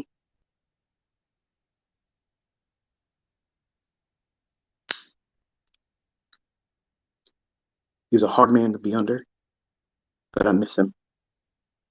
And I know learning from me isn't easy, but it works. It works, and other people out there that are putting the work behind it, they're seeing the results. And you will too. And they're all going to come to you at a different time schedule. How long is it going to take? I don't know. Some of you, you might go through this with me in 4 months. Something clicks. And all of a sudden you're like, oh shit, I see it. I see what I'm supposed to be looking for. That's mine. This is my model. And that feeling, that fucking confidence, that fucking dialed in moment, you know exactly because you don't know shit right now. None of you do. None of you know what the fuck you're doing. None of you know what you're looking for. But when you finally do, nothing I'm ever going to say, anybody else is going to say, is ever going to distract you. This is the thing that you're going in there looking for each time. And it's the same fucking shit repeating all the time. That's your model. You're not going to be influenced by how much money I make, how much the other students are making. That's their setup. That's their model. That's not yours.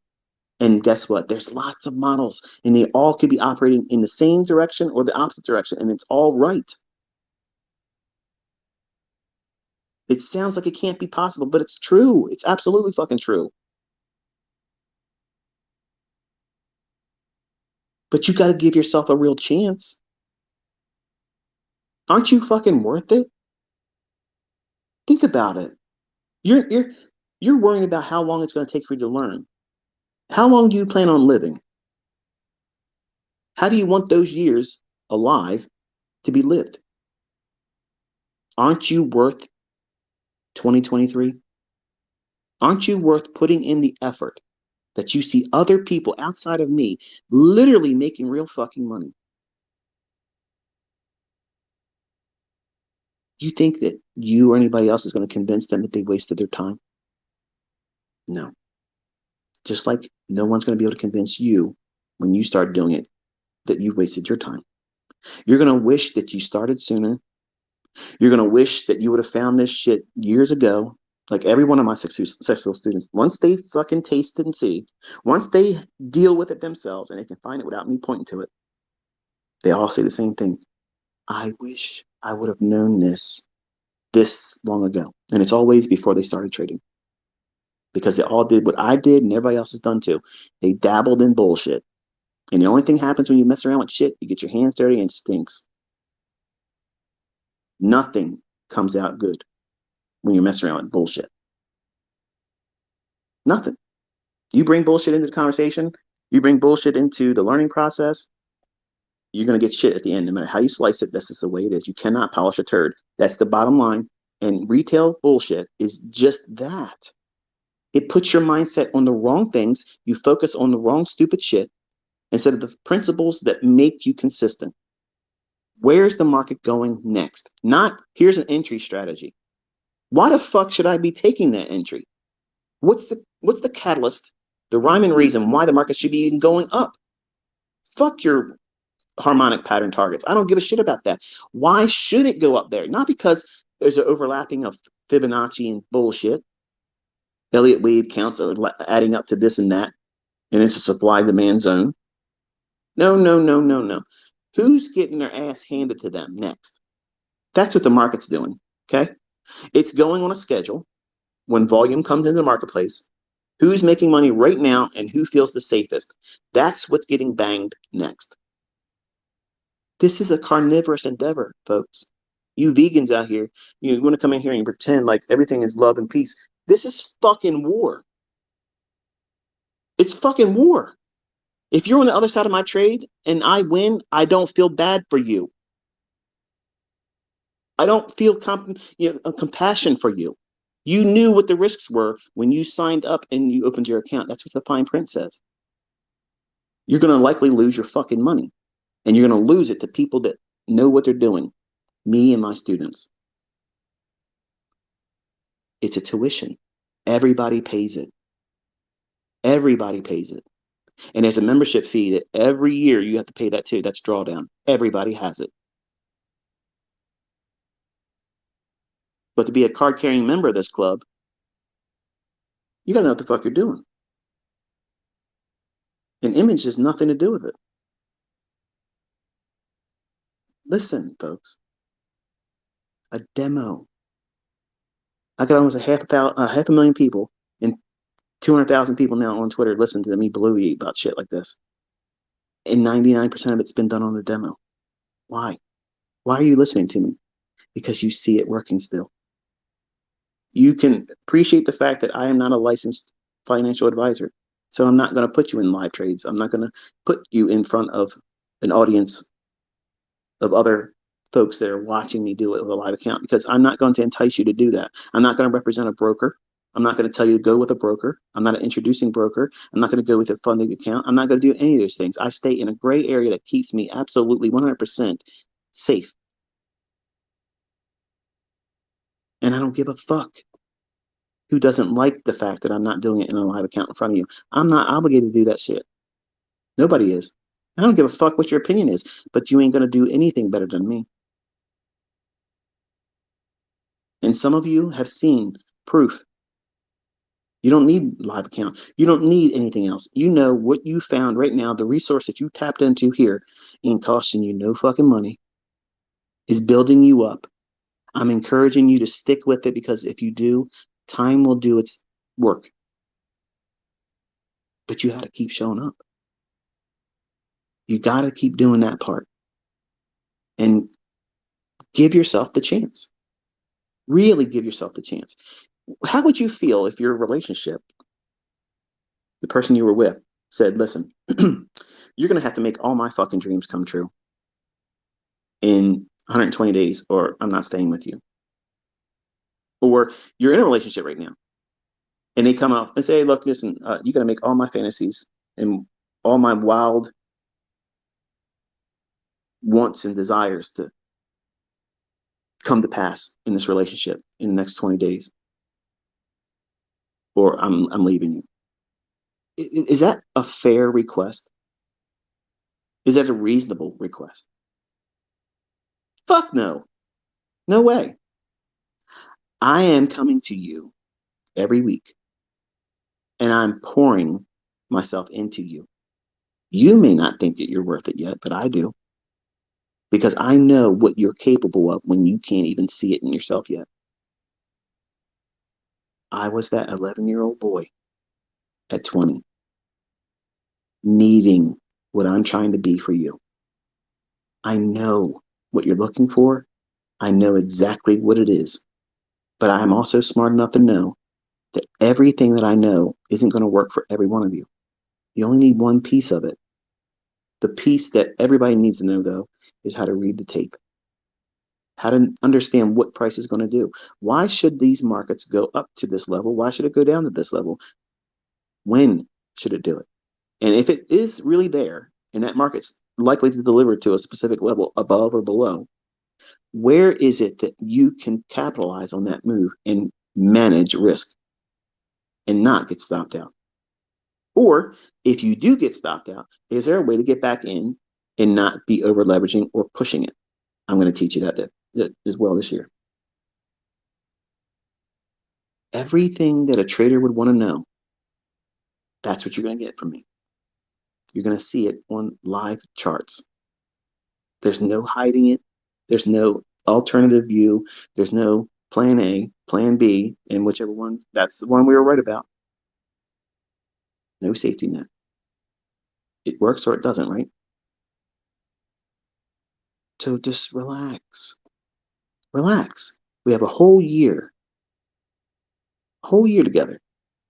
It's going to be fun. I promise you it will be boring sometimes, but you're going to feel the growth every single week. You're going to know more about yourself, probably more than you were hoping to learn, but don't shy away from that, because those characteristics that you're bringing in, your personality, those elements are going to be the very things that are going to be an impediment to you doing well. Even the things you think are strengths in your character right now, they're probably going to be the things that cause you to struggle the most.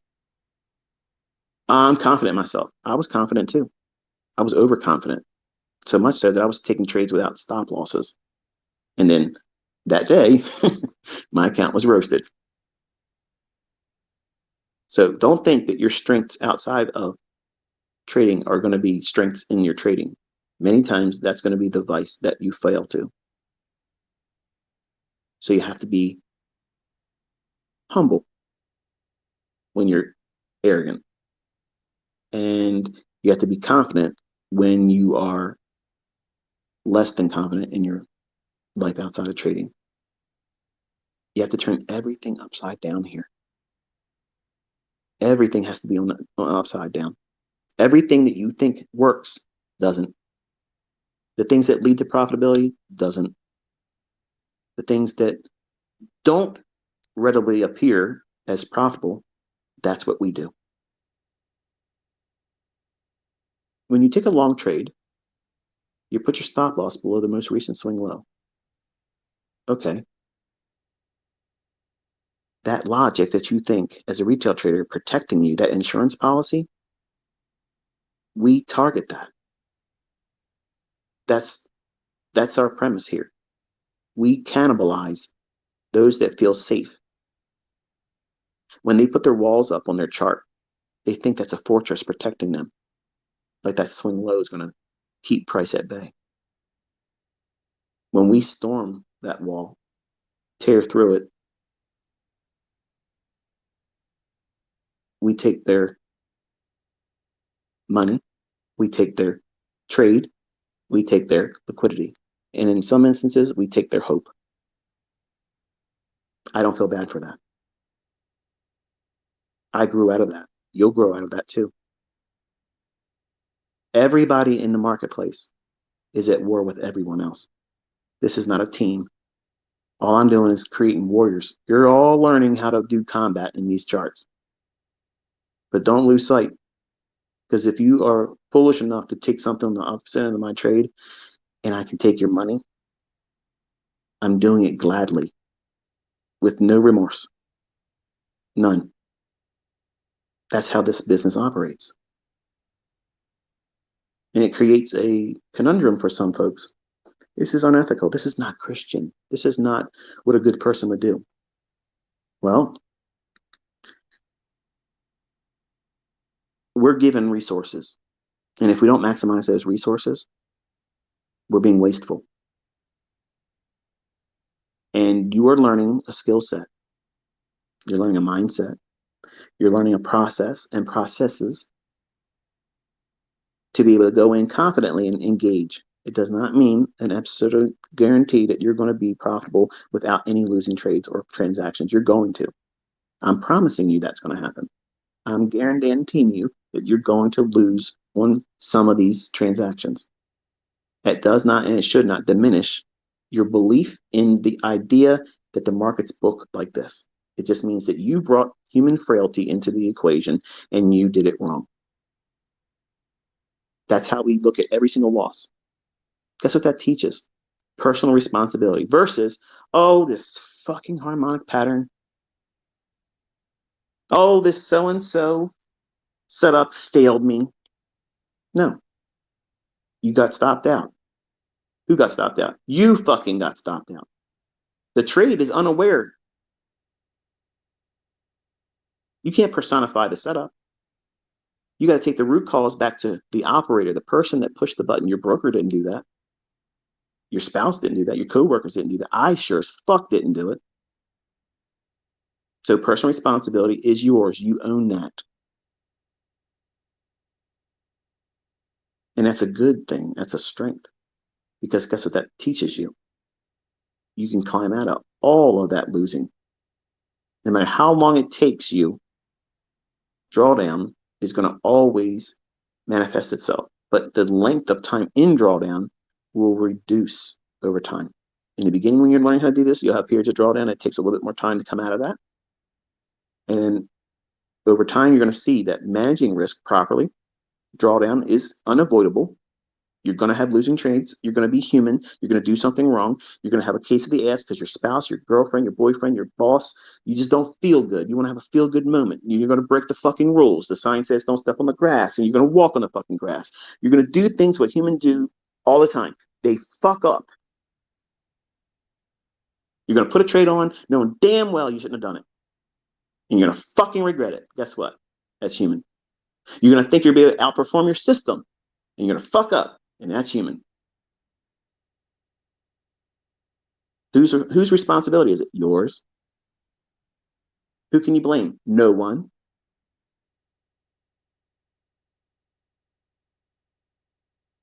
But when you get yourself out of those pickles, it's stupid when you do it, but you also know that, oh, that was a dumb mistake. Let me just fix that next time. I won't do that anymore. I'll do something else. That's human. That's humanity in trading. That's where everybody blows it because the folks that are not disciplined, when they make those human errors that are going to manifest themselves in anything and everything, no matter what system you trade with, no matter what guru you listen to, whatever your teacher, your mentor, whatever the fuck you want to call it, all of that stuff leads to you doing something as a result. They act as a catalyst. And when we win, listening to our educator or our system creator, we like to do what? Think team mentality. Yes, thank you, ICT. Thank you, Larry Williams. Thank you, whatever fuck you want to put at the top of the list, the person you listen and learn from. And when we lose,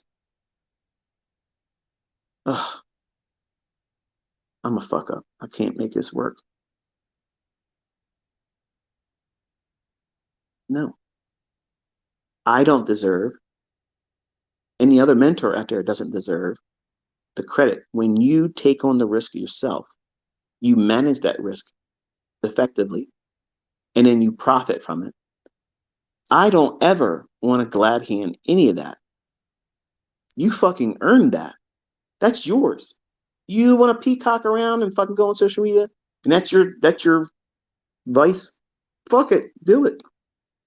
I don't think that should be the deciding factor for why you are trading, which is most of what the young guys are doing today.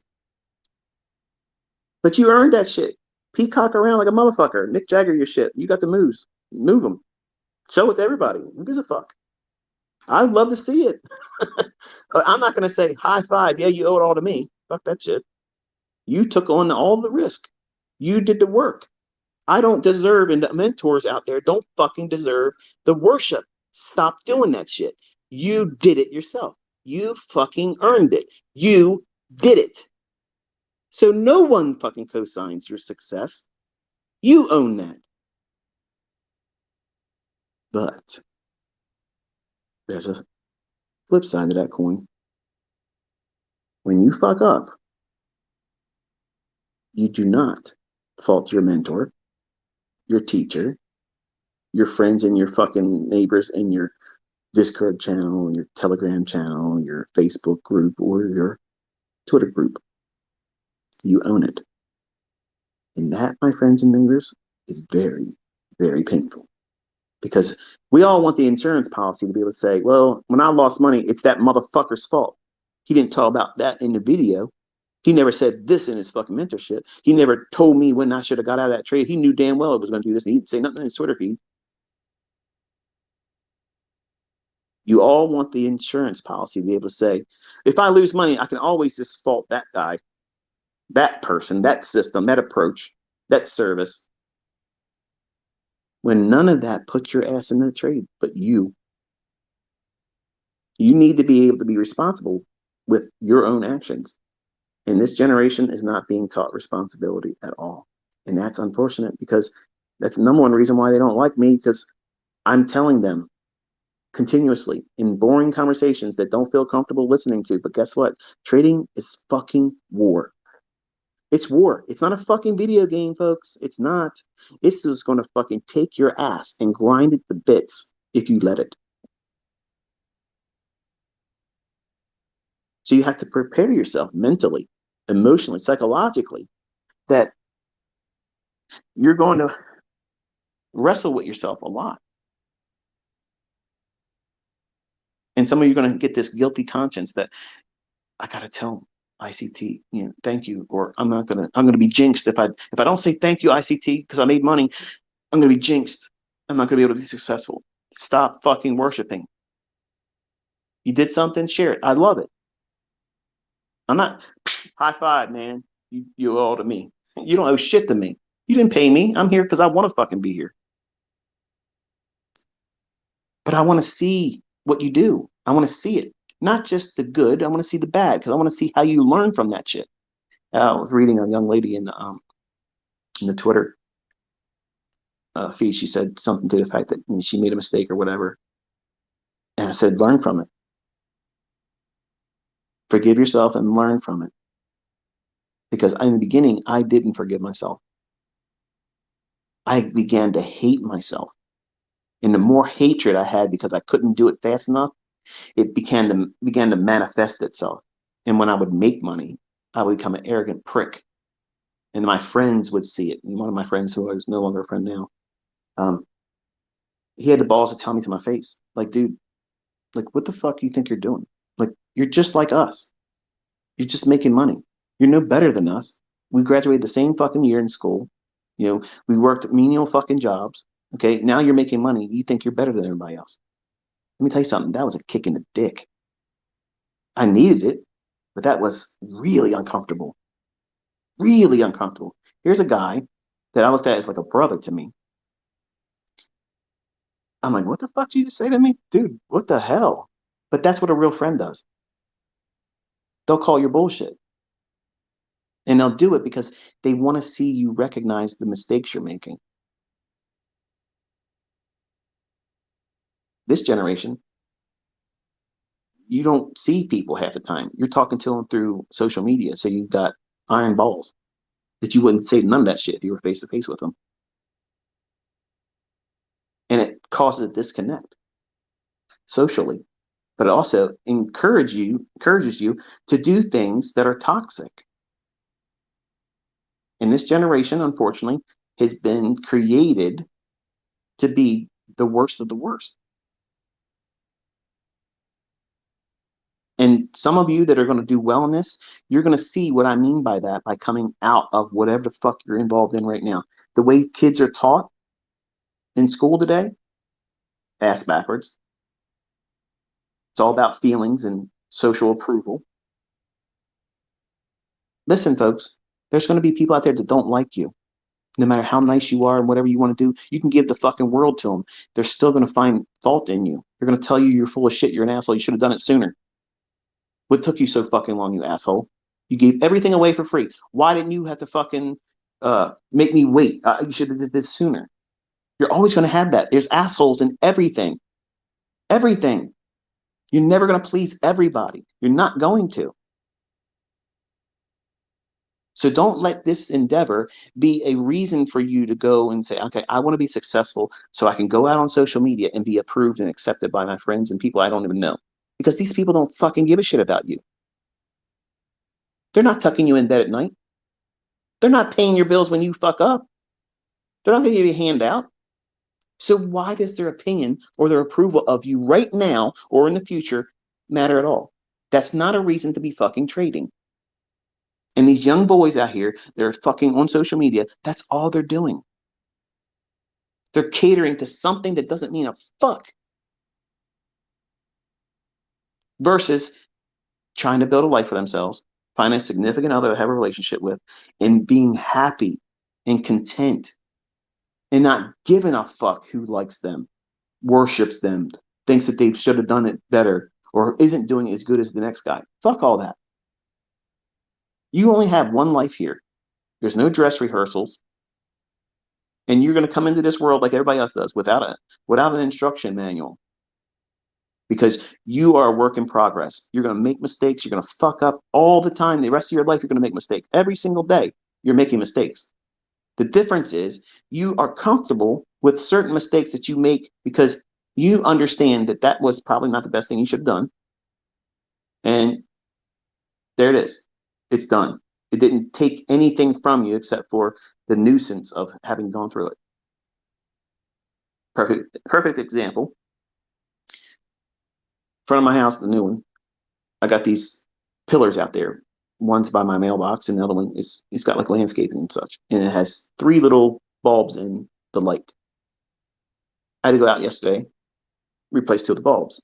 It was a pain in the ass to get my hand up inside this contraption to try to get these little tiny little skinny candlestick type flame shaped bulbs. I knew I only had 3 bulbs left, but I had to replace 2. So I brought 1 extra. I reached my hand up in there. I know what I'm doing. I'm doing too fast because I don't want to be doing what I'm doing. And I know as soon as I get it done, I'm going to run back in there and I'm going to probably realize I didn't do something right. I'm not a handyman. I'm being honest with you. Okay. I got a checkbook. I pay people to do shit for me. But here I am. I'm trying to put my fucking hand up inside this contraption to change the bulb. And I drop the bulb. It hits one of the rocks in the landscaping and it breaks the bulb.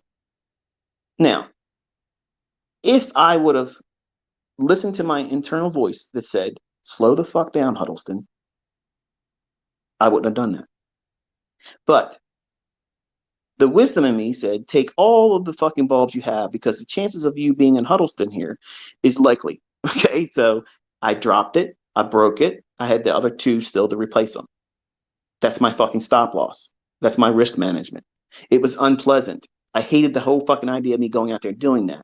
But I used what I do in my market trading out there. I had funded the position. I had resources in case I did get stopped out. That ball broke. But I'm not out of the game, and I still got what I needed because I had a partial. Now, if I didn't take the extra bulb, and I'm walking out there yesterday, and the wind's blowing me in the face, and I'm just wearing my pajamas and my t-shirt, with slips on, no socks, and it's cutting through me cold. And I'm up here trying to dig my hand underneath this fixture that covers the bulbs. I don't know why they designed it this way, but I'm probably doing it wrong anyway. But if I wouldn't have brought the extra bulb and I would have dropped that fucking bulb like I did and it broke, or if I didn't have the extra bulb, that would have took me out of my whole show yesterday and would have pissed me off because shit happens. But I didn't have the resources or the mindset to deal with it appropriately. But because I know chances are I'm going to walk out there, I'm going to be rushing because I'm not taking the time to put the jacket on because I want to walk on the ground that says don't walk on the grass. Okay, I'm going to do the things I'm being told I can't do and shouldn't do. So the human part of me is doing exactly what the fuck you're going to do when you start trading or start watching these live streams. You're going to feel the impulse to do the very things I'm telling you not to fucking do, and you're still going to do it. Whose fault is it when it hurts you? Yours. But you don't want that responsibility. You don't want that. You want the responsibility of being able to take all the clout when you win. Put a ICT, I made this trade because you want other people to like your post. And I get it. That's cool. I'll like it. If you're doing what you're supposed to do, I'll like it. But I want you to be cognizant to the fact that you are expected to be responsible, not just clout chasing or looking for approval or an attaboy or attagirl, pat on the back.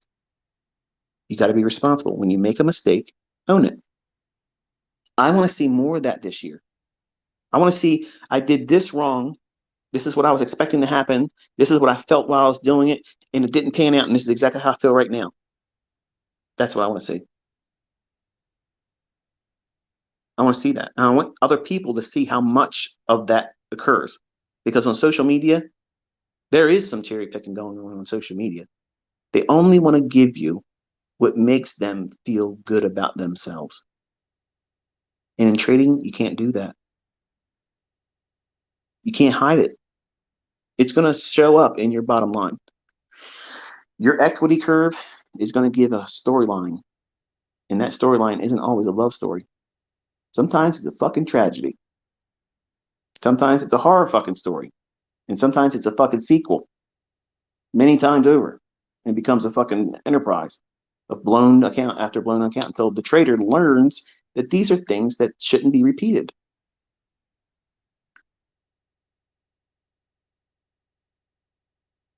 So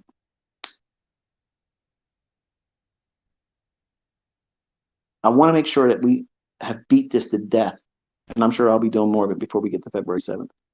I don't want the folks like the young man that sent me the tweet the other day saying he's got his account ready to follow me live. The fact that you even mentioned that you have your account ready, that signals that you're doing everything I tell my students not to do. You shouldn't even have a paper trading account linked to TradingView while you're watching me,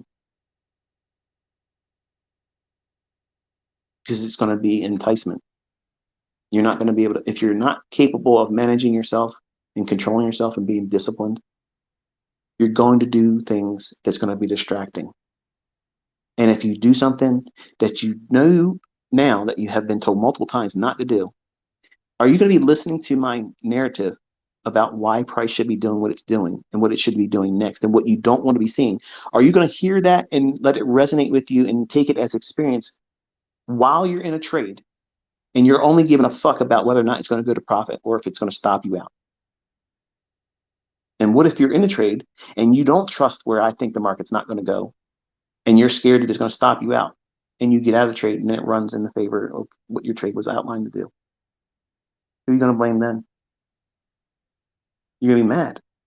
And you missed the entire point of the lecture over live charts. You missed it. And even watching it in hindsight won't allow you to retain it because you're going to be bitter about what the fuck you were doing goofing around.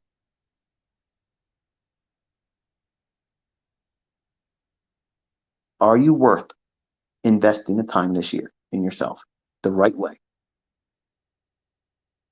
I'm telling you, if you do anything outside of what I'm telling you to do, you're fucking doing it wrong. and the results won't come. You need it to be boring. You need it to be just observing one thing. Each day we're watching price and seeing how it moves and gyrates. And you'll get comfortable with seeing how it does this certain thing over and over and over again. It repeats these certain signatures that over and over again happens. And by doing that, the setup that you don't even understand exists right now will literally come to life right in front of you in your chart. It will start resonating with you that this is the particular pattern that you like seeing me talk about. I may not even be referring to it as a trade for myself, but because I'm saying it should do this and then do that, you're like, I can see 5 handles in that. And then next time you do it, same thing happens. You already know what I'm going to say before I start saying it because you see that thing forming. He keeps talking about this, but I see this. So that's my setup. That's my model. That's my multiplier. That's the thing I'm going to gravitate to in trading. And then you work with that and let it grow.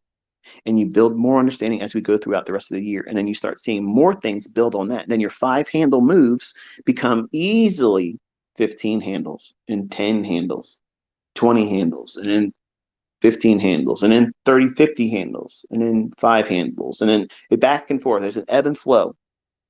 And you'll see how many times. How often does a 50 handle move occur in a month? When is it realistic to expect one? When should you only be focusing on 5 handles and be thankful that you got that and be out for the rest of the day? You're going to learn all that stuff. But I can't, and no one else can communicate it in a book. You can't. You can't do it. It cannot be done. Trust me, if people were able to do it and they could encapsulate it inside of a book, it'd be out there everywhere and everybody would be copying it like they're doing me now, making books and shit. They have no idea what the fuck they're talking about. Smart money concepts. You just got introduced to the idea, folks. Just take your shoes off. Get comfortable. You're going to be here for a year. You're going to see all kinds of cool shit. And it's for you to learn and become better at it, not fall victim to people that don't know how to do it. It's my prayer, honestly, for all of you to really find yourself in this. Even if you use other stuff in addition to what I teach, if it aligns with what you're doing, the times that it aligns, I'm confident, I'm absolutely confident that it will improve your understanding about price. And that's all I want. I just want to be a help. That's all. That's all I want from all of you is to give me the opportunity to help you. That's all I'm asking for. You don't have to go out of your way, to constantly keep thanking me. We see enough of that already. Just put the work in and show me your results. That's all I'm wanting. Okay? Because I know the rest will take care of itself. And once you get to that point, that confidence level, so you think right now I'm saying this and I'm going to close it. Right now you have your job, or maybe you don't have a job. Okay? Maybe you just recently got laid off, fired, the company went out of business, something to that effect. But no longer you have a job. Before that happened, you probably felt real confident that as long as you keep showing up to work, you got a job. That's a false sense of security. But you've lied to yourself and convinced yourself that it's true. Those working right now having a job, your job's not guaranteed to you, no matter how much you want to talk yourself into it. Oh, they need me. They don't fucking need you. They don't need you. You are just a number to them. One little small cog in the machine. And that cog that you represent is easily replaced by somebody else for less money. That's the environment they're creating right now. You don't see it, but it's what's happening. You're gonna see a lot of people losing their jobs, and folks that are in college right now.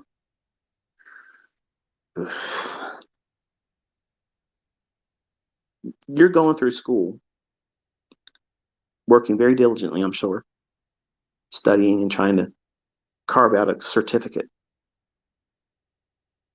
Nothing guarantees you a job with that certificate. I had a GPA just under 4%. Math and science major. That was like me. That was me. I was writing programs in sixth grade after school, all from books that I got from the library.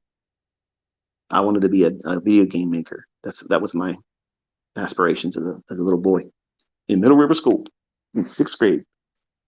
The math teacher that everybody fucking hated, I loved him because when school ended, he let me stay until he left for the day. He let me code, and I was just doing little games and Hangman and things like that with basic language. And I was learning to code right then and there. And that was better than any college course I went through with programming because I was passionately seeking how to do it on my own. Instead of going to a class and listening to a guy bloviate about shit that, may or not even be that the best way of doing it. But you're following a process. You paid for these credits. You're going to the class, whether it be online or in person, and you're expecting to fulfill this GPA to pass it, and then you get your certificate. And that certificate means fuck all. But well done. You wasted time and money investing in something like everybody else does in every other pursuit, unless you secure the job. Now, if you get the job and you love your job and you make really good money, then you are a success. But what happens, and I'm just posing this as an argument here, what happens if you work really hard to get through that college and you get your certificate and you get a high GPA and you get hired at the job you're trying to go after and you make the money, maybe even more than you were hoping to make. But then you find out you fucking hate it. Do you have a plan B for that? Most people don't. A lot of people go through college, work very hard, do very well, get into the career they thought they wanted to do. When they get in it, they don't like it. Do you have an alternative? Because that's a lot of time and money to be investing in and not knowing for certain. Versus a skill set like this that can be a complement to anything that you're doing in life. Another stream of income that will help maybe replace whatever mistake you made as a career pursuit or fulfill something that you failed in, because some of you dropped out of college. Some of you failed in college. There's room for all of you here. All of you have a place at this table. And you can come from all different walks of life. Impoverished nations, well-to-do. I have all kinds of students, and they're doing well. Not every one of them, but I have students across a wide spectrum of different demographics, countries, language barriers, all of that stuff. It wasn't formidable enough to keep them from finding success. So you have no excuse this year. None. Not a valid one, at least. Are you going to show up every day? Are you going to dismiss anybody and anything that would be a distraction to you learning? My advice to you, and I mean this sincerely, don't talk about it.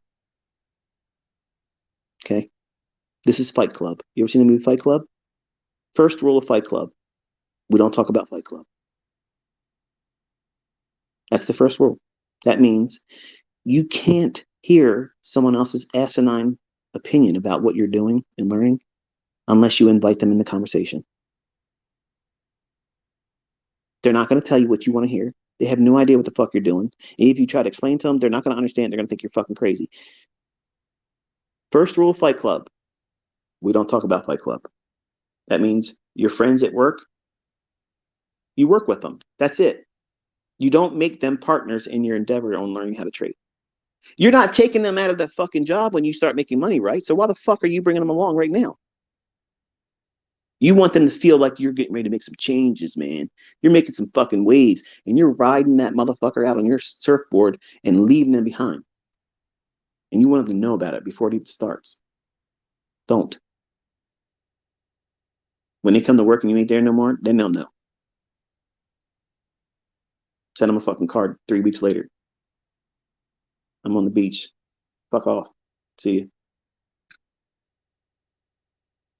Your family, first rule of Fight Club, we don't talk about Fight Club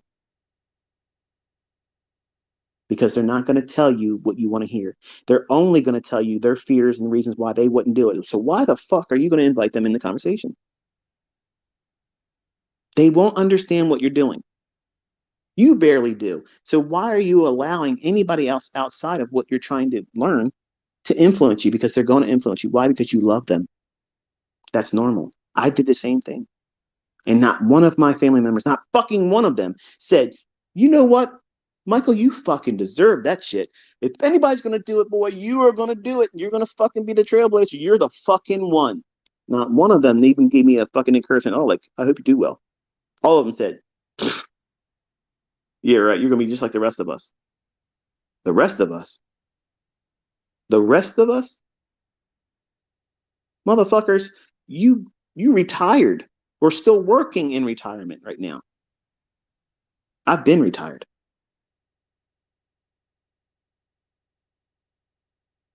Every one of my family members has money owed on their fucking homes if they own one. I have family members in my wife's side that are all broke. And I've tried helping them. I've put them in homes. I've put them in vehicles. I've given them money, and they still shit the fucking bed and blow themselves out. Some people you can't help. You can't help everybody in your family. And you think, I'm going to tell my friends because I love them. They're my boys. They're my girls. It's my clique. It's my people. It's my tribe. It's my circle. I'm looking out for them. I'm going to tell them what I'm doing. That's what multi-level marketing capitalizes on, the tendency for humans to want to do that. I'm telling you, don't. See a difference in the way I'm teaching? I'm upside down to everything else because this is what works. Fuck the bullshit. Your friends are going to want to learn what you're doing once you arrive. Then you'll have experience. Then you can probably tell them better. Right now, it's a pipe dream to you and them until you really do it. Stop making your fucking business somebody else's business to run. Mind your own fucking business. And don't let nobody else run your fucking business. They ain't going to run it like it needs to be ran. Their input is menial and minuscule compared to what you're expected to do on your own here, putting the work in, showing up every fucking day. They're going to take days off, every fucking day off to them. And you're going to let them into the conversation by saying, here's what I'm doing. I'm going to be doing this. This is my goals. And they're going to feel like what? Oh, shit. They got a goal. They're trying to do something. Most people don't. They're trying to muster up enough strength to get out of fucking bed to drag their ass to work. And you're talking to them how you're going to change your whole fucking family tree. You're changing the whole trajectory of your finances going forward, supercharging it for all of your siblings and offspring behind you once you arrive. Nobody wants to hear that, especially when they have no resolutions in their own life. Consider your friends right now. Who among your friends are successful? Chances are you probably don't have many friends that are successful. Most people don't. I didn't. I was the one. I was the one that grew up out of all that bullshit. And I tried my ass off to bring them with me. I had just barely enough, sometimes not enough, to keep myself going, let alone encourage them when they felt the adversities. So you're asking to win something that you can't win. That's a that's a battle that you can't win. You can't encourage them when you haven't done it yet. And the only thing you're really doing is wanting them to think that you're making money moves. Hashtag making money moves, baby. You're living social media. That's what you're doing with your fucking friends, face to face. The best thing you can do is don't invite them to shit that you ain't proven to yourself yet. And don't invite criticism when you haven't even found your way yet. First rule of Fight Club: we do not talk about Fight Club. You don't tell your friends, you don't tell your family, you don't tell your coworkers what you're trying to learn here, because they're all going to give you a report card. They're going to give you an interim report. So, how you doing in your so and so? Making any money yet? I see you're still coming to work, motherfucker. That's what you're going to get. That's what I got. Until that day, until that fucking day when we gave me the move I was looking for. Fuck all of you. I'm out. Peace. And I told him keep my last fucking paycheck, and I never came back for it, and he never mailed it. Think about that. Yes, that's what it felt like. I didn't give a fuck, and you won't give a fuck either. You won't care about all the people that you know would have doubted you if you brought them into the conversation, but don't bring them into it. Don't do that, because it's going to be distracting. Because you love your friends, and you should. They're extended family, and you love your family, even though it's dysfunctional as these motherfuckers are. You love them. You don't want them over your fucking house on Christmas. You don't want to see them on Thanksgiving, but you still love them. But these are the same motherfuckers that you're about to invite to the board meeting of Corporation You Incorporated. You're making them fucking honorary board members of You Incorporated. What the fuck are you doing that for? You already don't want to spend time with them, but you're going to invite them to the conversation about how you're going to find success doing this. Don't do that. Don't do it. You're setting yourself up for failure right away, because it's going to be mentally draining. Not only do you have to keep up with the pace I'm going to put you through and the natural learning curve of going through the process yourself, because this shit isn't easy. You have to wrestle with yourself. And you're inviting all of the toxicity that lazy motherfuckers that everybody has in their family and their friends and their coworkers. Look at what your coworkers, look what you get away with at work. Some of you motherfuckers are listening to me fucking off on Twitter Spaces while I'm going off. And you should be working. You're cheating the man. You're getting paid to do something, and your head's in the fucking charts, listening to ICT fucking videos on the slide, keeping your fucking phone hidden underneath your fucking coffee cup, moving shit. Let me see where he's at right now. I'm gonna tell you. You know the fuck I'm talking about. You know exactly what I'm talking about. So if you're trying to cut corners and slacking off, how do you think your friends and coworkers are going to feel when you start finding success? It's going to cause static. Versus, now let me give you the flip side of this. This is the right way of doing it, and I'm done. Quietly just go about your fucking business this year. Learning, collecting information, exercises, doing the drills, the homework assignments I'm going to put you through. Show up every day. You don't fucking talk about it. If you know your fucking spouse would lose their fucking mind about what you're doing here, just for this year, you don't say anything. If you can't make it work, it was no harm, no foul. You'll never hear them complain to you about, see, I told you, or you fucking did this and did that. Just quietly do it. It's not costing you any money. They're not going to be mad.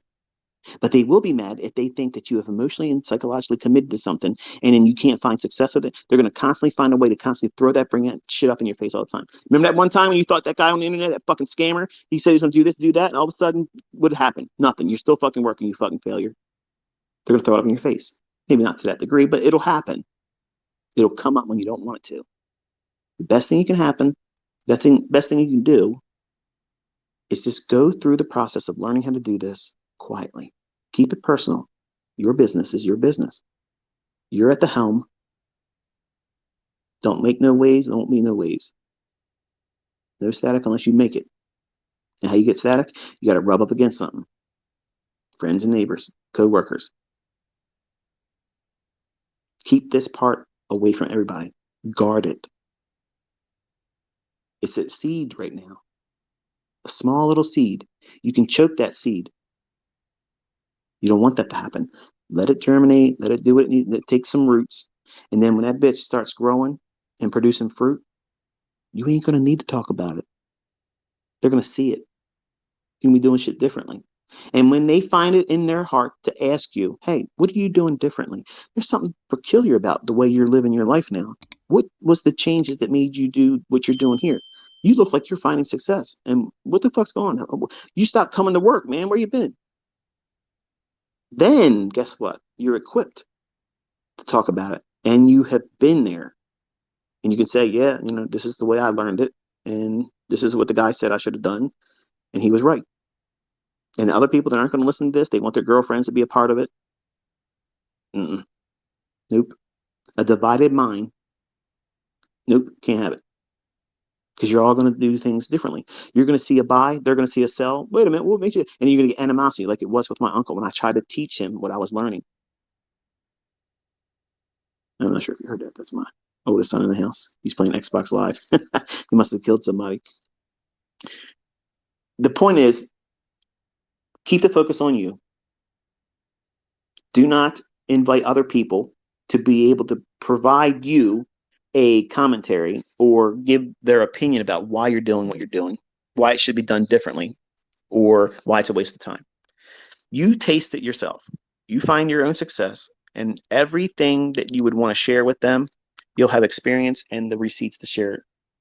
And you'll be much more effective in doing it. Right now, you don't know anything. You don't have any way of encouraging them except for the upside that's possibly there, but you don't know because you haven't done it yet. And you don't want to be that friend that got somebody involved in meme stocks like these people on Reddit did. How many people you think had static in their friendships now after, hey, look, we're all in this Reddit group and this and that, and we're all going to make money because we're going to beat the hedge fund managers? Well, they're all fucking broke now. Hedge fund managers still there, but all those people on Reddit are regretting life right now. So don't invite toxicity. Don't make a divided mind condition where you have friends and family members or coworkers that you're trying to make profitable with you. Because I even did that with my uncle who knew about trading and was able to make money by luck and sugar. Made some money, bought a condominium down in Ocean Shore. I'm sorry, Ocean City, Eastern Shore of Maryland, which was an accomplishment back then. But he couldn't find, he still can't. And I'm going to be honest with you, he's miserable. He retired from Verizon, got a buyout from Verizon, would spend an hour and a half one way driving down to Virginia from Maryland. Okay. Owes more on his house than he has ever owed. And the house was $80,000 back in the 80s. And he owes more than that now in the hundreds of thousands of dollars in debt, retired. And once he retired, he ran a lawn cutting business. And now he's now delivering auto parts for, I don't know, some kind of auto parts place. And I asked him, I said, why are you working? No reply. He's miserable. He's not doing what he wanted to do as a young man because he had a taste of it and never could do it. And what was his problem? He couldn't accept, and he said it right from his own mouth when we drove around one day. And I told him, I said, I want to help you learn how to do this. He cried to me, broke down and cried and admitted, he goes, every time you tried to tell me something, I wanted to do whatever you said and do the opposite of it because I'm jealous. I brought you to this. When you were 15 years old, I was talking to you at your grandmother's house. 14 and 15 years old, he was talking to me all the time. Richest people in the world, Michael, trade futures and options. Get yourself a good job, go out there and become an electronic technician, like he was at the time at Westinghouse, and learn how to trade futures. And I didn't want to hear that shit. I was like, what the fuck? I'm in martial arts. I don't give a shit. I wasn't even interested in girls. I was martial arts. I'm going to have my own martial arts school. And then here I am running up a fortune in his home, renting his bedroom from him for $50 a week. He watched me do it. And he and his wife would ask me to pay for vacations, pool liners when they needed one. New fence was that was it. That was the breaker for me. That's just like, you know what, I'm getting taken advantage of. Raise the rent if you want. Okay, but stop asking me to pay for stuff. And I moved out. That was the uncomfortable point I needed to get out of there. But I tried to teach him and he wouldn't do it.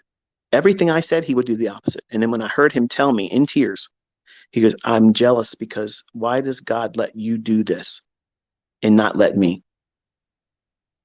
And I said, you ever stop and think that God allowed me to learn how to do this and now I'm your nephew and I could literally hold your hand doing it, but your ego and pride won't let you do that.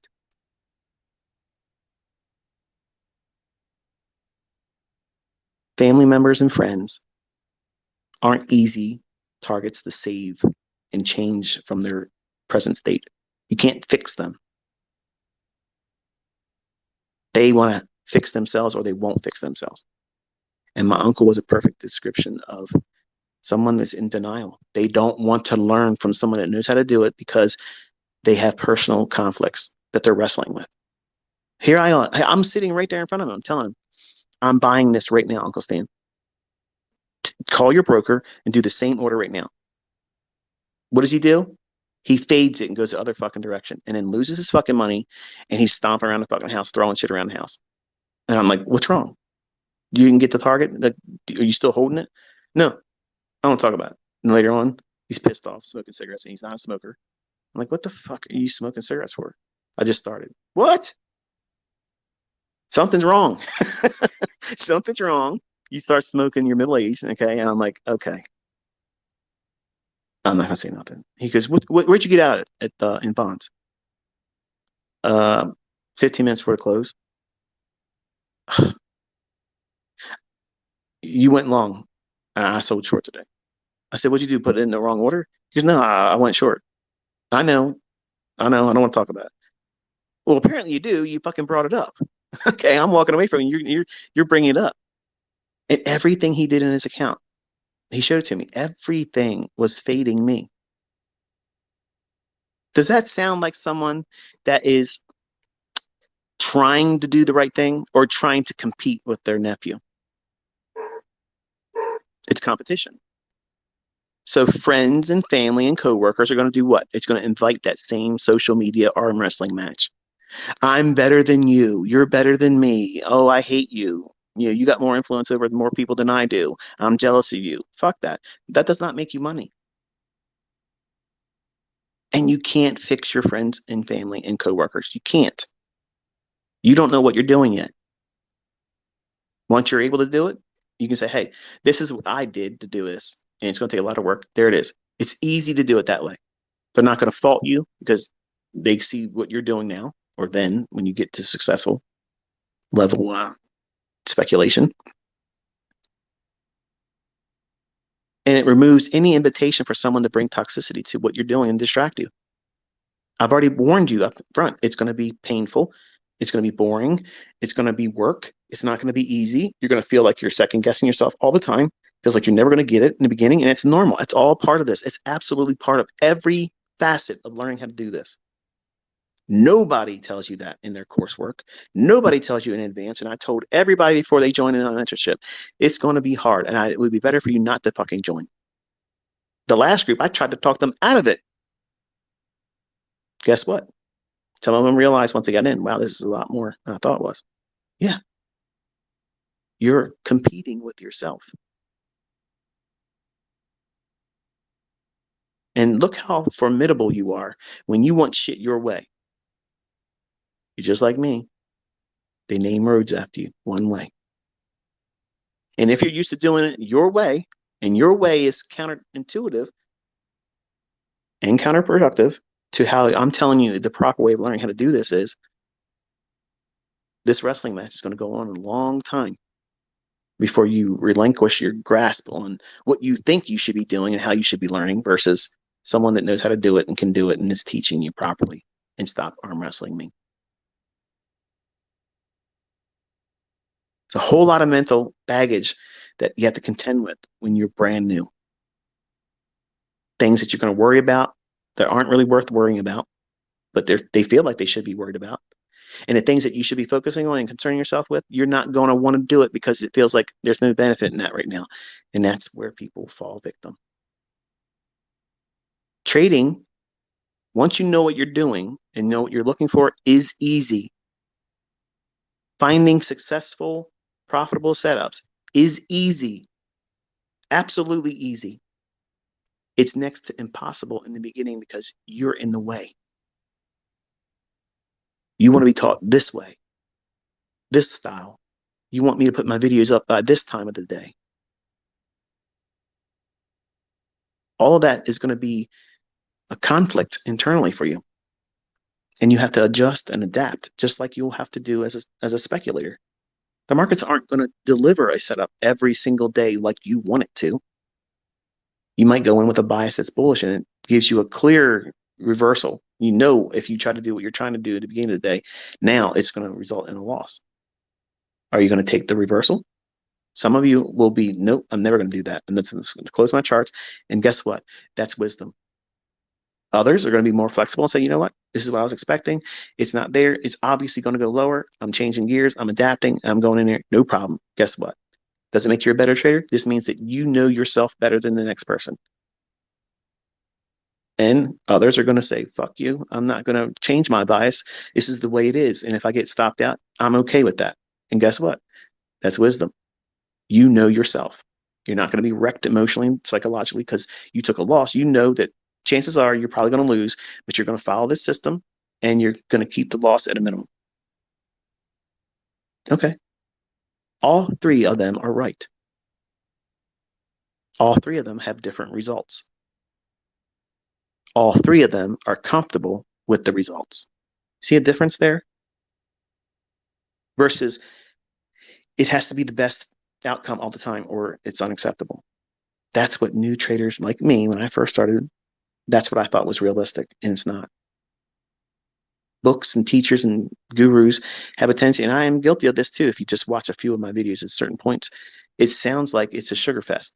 Like it's just easy, go out there and pluck the dollar bills off the tree and it's going to be a cakewalk for everybody. No. If you listen to every one of my videos, you'll hear me talk about what I've been bloviating here. You're going to have to work your ass off and you're going to have adversities. You're going to have things challenge you, and that's good. You want that because when you go through those moments and you press through and you can still find consistency, you're never going to be fearful of going into drawdown. It isn't going to be a factor for you to want to quit. And you need that because there's going to be lots of things that's going to make you want to quit. The easiest way for you not to want to quit is don't trade with live money until you know exactly what you're doing. Because everybody quits when they start trading with an account with real money before they should. Everybody quits that. Everybody does. That's why the percentages, if you believe the statistics, that's why it's so high that 90% of them lose their account the first 30 to 90 days. That statistical probability that is always going to shine through on a trader that has no model, no respect of risk, that goes in there and just keeps on buying, over leveraging, and adding more contracts, even when they're in drawdown. That type of stuff results in that. And think about what they've learned. The books say all the same shit. Sure, they might say control your losses and reduce risk and have a stop loss, but they don't teach you how to wrestle with it. That's what I'm telling you in all these boring parts of these videos or in these spaces. This is the stuff that you need. You need this. You need this more than you need an entry pattern. You need this more than you need to know how to know when a fair value gap is going to stay open. You're making mountains out of anthills. And you're trying to climb Mount Everest in shorts and flip-flops with other things that are more weightier. Like you're avoiding the things that I'm telling you that this is the stuff. This is the stuff that's not in books. This is the stuff that you're going to have to wrestle with, and it's going to be the catalyst for you to quit. How do you endure it? How do you identify as this is normal? I just got to keep doing what I'm doing. Don't do the foolish things, and I will get the results I'm looking for. It won't be a straight line from start to finish to success. You're going to have this ebb and flow, up and down, peaks and troughs. And every one of those things needs to be logged as an experience. What you feel, what anxieties that you feel. Not that you're beating yourself up, but you want to recognize, it's realistic for you to recognize, admittedly, I'm feeling apprehension about going into the market because The market looks like it's indecisive right now, and I don't have a clear depiction of what I think the weekly chart's going to do. But if I have to make a decision, I would side on the market going higher. And this is why. And then at the end of the week, you go back and refer to how you felt about that instance. And if you're right, you commend yourself. I'm glad that I was able to have the confidence to record in my journal, not take a trade. Okay, totally different. Because what you're doing is you're fortifying your mind with positive self talk. Even when you have a bad negative response to an engagement, we'll do a live session, right? And I'm expecting the market to do certain things. And maybe humanity creeps in that day and you see me get it wrong. You're going to go into your journal, if you journal at all. You're going to say, oh, yeah, ICT got it wrong today. I'm second guessing all this stuff. This probably feels like a scam. This isn't working today. This pattern didn't work. If there was a smart money entity out there, it would have never let this fail. The algorithm's probably being changed. Everybody's watching the live stream. All this negative stuff you're dumping into your journal or holding it in your head is going to compound over time. And it's going to prevent any new understanding or learning in by your experiences with the concept and me sharing it with the live. You won't learn. You're building up walls. And it feels like you're protecting yourself from a letdown. You don't want to do that in your journal. In your journal, if you do something wrong or if we experience an outcome that was not favorable, like we were wanting something to pan out in the marketplace and it doesn't happen, you can go into your journal and say, okay, this is what we were expecting. I was expecting to see this happen in the market, but we observed this. What I've taken away from this instance is I shouldn't be worrying about the amount of money, because even though this was wrong, it would have been a measured amount of risk that it's palatable for me. So this is not a letdown. This is not a chasm that I can't cross. It just means this is a speed bump. And I'm excited to learn how I'm going to be able to accomplish the restitution of any drawdown that this could have created, but hasn't. And I'm thankful for that. See the difference between what I would otherwise would have been said by somebody in a tweet. And I fucked up today. I took that trade and it was a fucking loser, man. I'm never going to get this. Think about that. Some of you may not tweet that, but you're thinking it when you do shit in your demo or your funded account. Versus what I just said moments before that. We're recording positive self-talk. You never, ever, ever beat yourself up in reflection. Never do that. That's why women look, and young men too, look at themselves in the mirror and they think they see an ugly person. They think other people see an ugly person because maybe someone said something stupid to them on social media, or they are not getting recognized for what they think they should look like, and they start having hatred toward themselves. You're ugly. I need to do this. I need to lose weight. I'm going to starve myself. I'm getting a nose job. I'm getting whatever. Instead of learning how to cope with it and say, you know what? That person might not find me terribly attractive, but fuck them. I'm not sleeping with them. I don't have a relationship with them. I am going to find someone, if I'm not already in a relationship with somebody, and they're going to love me for who I am because I'm providing them a wholesome partnership. And I want that. And they see past what I look like. So it's self-talk. That's something that I had to learn when I was battling high anxiety. I had debilitating anxiety. I had agoraphobia. I had a fear of being. I could never have done what I'm doing with you right now. I don't know how many people are listening or even stayed with me this long, but I would never be able to do what you see me do today. I would be too concerned about the opinions of other people because of who I am. You know, the way I was raised, I was brought up, and I have deep scars that were childhood based, not trade based, not performance based. Okay, but they're childhood scars. And I've lived my life, even at 50 years old. I can tell you honestly where I feel these things. And it's because of things that I encountered as a child, not having my parents raise me, you know, not having the affection or the encouragement of my parents.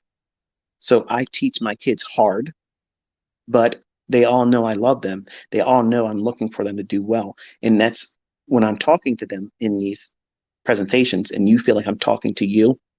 That's why you like listening to me, because you get that father figure mentality from me because I am being the father to my kids here. When I'm talking like this, I'm thinking of Caleb. I'm thinking of Cody. I'm thinking of Caden. I'm thinking of Cameron. I'm thinking about them. They're in my mind as I'm talking. Sometimes one face more than the other because of the things that they do or things that they won't do when I tell them to do it.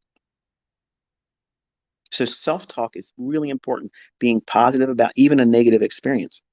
Because every person, and I learned this from Linda Bassett, uh, if you have anxiety, if you ever had a anxiety or a panic attack, which I had many times as a young man, almost daily, multiple times, to the point where I felt like I was having a stroke or a heart attack. And I'd go to the emergency room, sometimes in an ambulance, put me on an EKG, your heart's fine, there's nothing wrong with you. In 10 minutes, as soon as they told me I was fine, heart rate normal, I'm fine, I don't feel like I'm going to pass out, and I'm hungry, let's go get something to eat, and everything's back to normal. I just needed someone who I believed, because they wore a white coat, and I had white coat syndrome, meaning when you get around doctors, your blood pressure goes up, they're going to give you the bad news, you got a terminal illness. It's crazy shit, but it's a real phenomenon. And until those doctors, physicians would say, you're fine, then I was fine.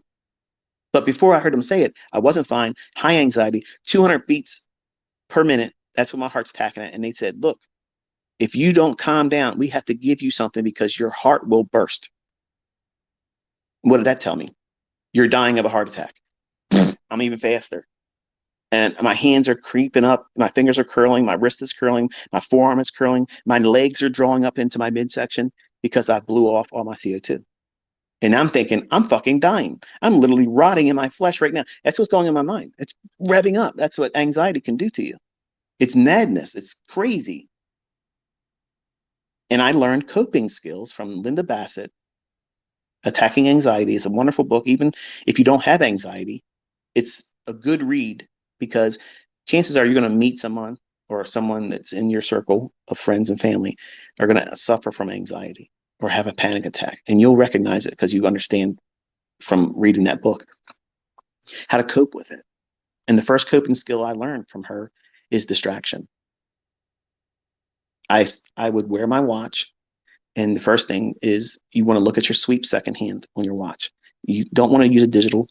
Okay. That's why all my watches all have a sweep second hand. No matter what watch brand, I have to have a sweep second hand because it just gives me a sense of security knowing that if I'm in a place, I'm out in public, and like when I was waiting for my son to have his surgery on Friday, that's why I was quiet on Twitter. That's why there was no trades taken on Twitter Spaces and nothing like that. He had his surgery, probably like the 80th surgery on his throat since he was a little one. And I didn't have anxiety going in, but when they told me his surgery would have supposed to have ended by 10:30, they didn't come out to get me in the waiting room. And here it is. It's 11 o'clock, and now it's 11:10. And I don't see his number updated on the screen. It says he goes from surgery to post-op recovery. So he's still under anesthesia in my mind, which they didn't update the thing, and they didn't know I didn't bring my cell phone, which is also why I didn't tweet yesterday, because I didn't bring my cell phone. Otherwise, I've been tweeting like a storm, distracting myself. But then I started having a little bit of anxiety. I'm like, I hope everything's okay. But you can't go back there because of COVID bullshit that doesn't exist anymore. You can go around other people. Okay. People are going around other people all the time. We're wearing masks for fuck's sake. So if my loved one is back there, let me go back there. But they don't let you do that. John Hopkins down there. They're just real, like, it's tight as a bull's ass in there. You can't do this. You can't do that. You can't go here. You can't go there. And I'm waiting in the lobby, waiting. So I was like, okay, I'm feeling anxious. I look at my sweep second hand on my watch, and I do exactly what I learned from Linda Bassett. You literally count the seconds. Every time that sweep second hand goes to one more second interval and it ticks around the face of the clock, you're saying the number and counting it. You cannot, it's impossible. It's impossible to do 2 seconds, 2 minutes of rotation around that. If you're counting out loud, either whisper or with your lips, looking and watching that sweet second hand, whatever scary thing or negative thought that you were thinking that you were making yourself scared and anxious about, in 2 minutes, it goes away. You have to distract yourself from that negative thought. Every panic attack, every anxious moment, every feeling of rage starts with a moment of a thought or a response to something. So as soon as you feel that, if you're in a bad trade, okay, and you feel like you're going to get stopped out and you're just worrying about it, but you're not going to fucking close the trade, look at your second hand on your watch. You should have a watch. I don't care if it's a fucking Casio. I don't give a shit. Sweep second hand on a watch. And you literally distract yourself from watching the chart. Look at your sweep second hand on your clock, on your wristwatch. Wherever it starts, as soon as you look at it, it's okay. Now count. 1 second interval. 1, 2, 3, 4. You're watching the watch. You're seeing it tick. You're anticipating it subconsciously, it ticking forward, and you're saying the number. There's no fucking way that you can worry about that stop loss now. You're distracted.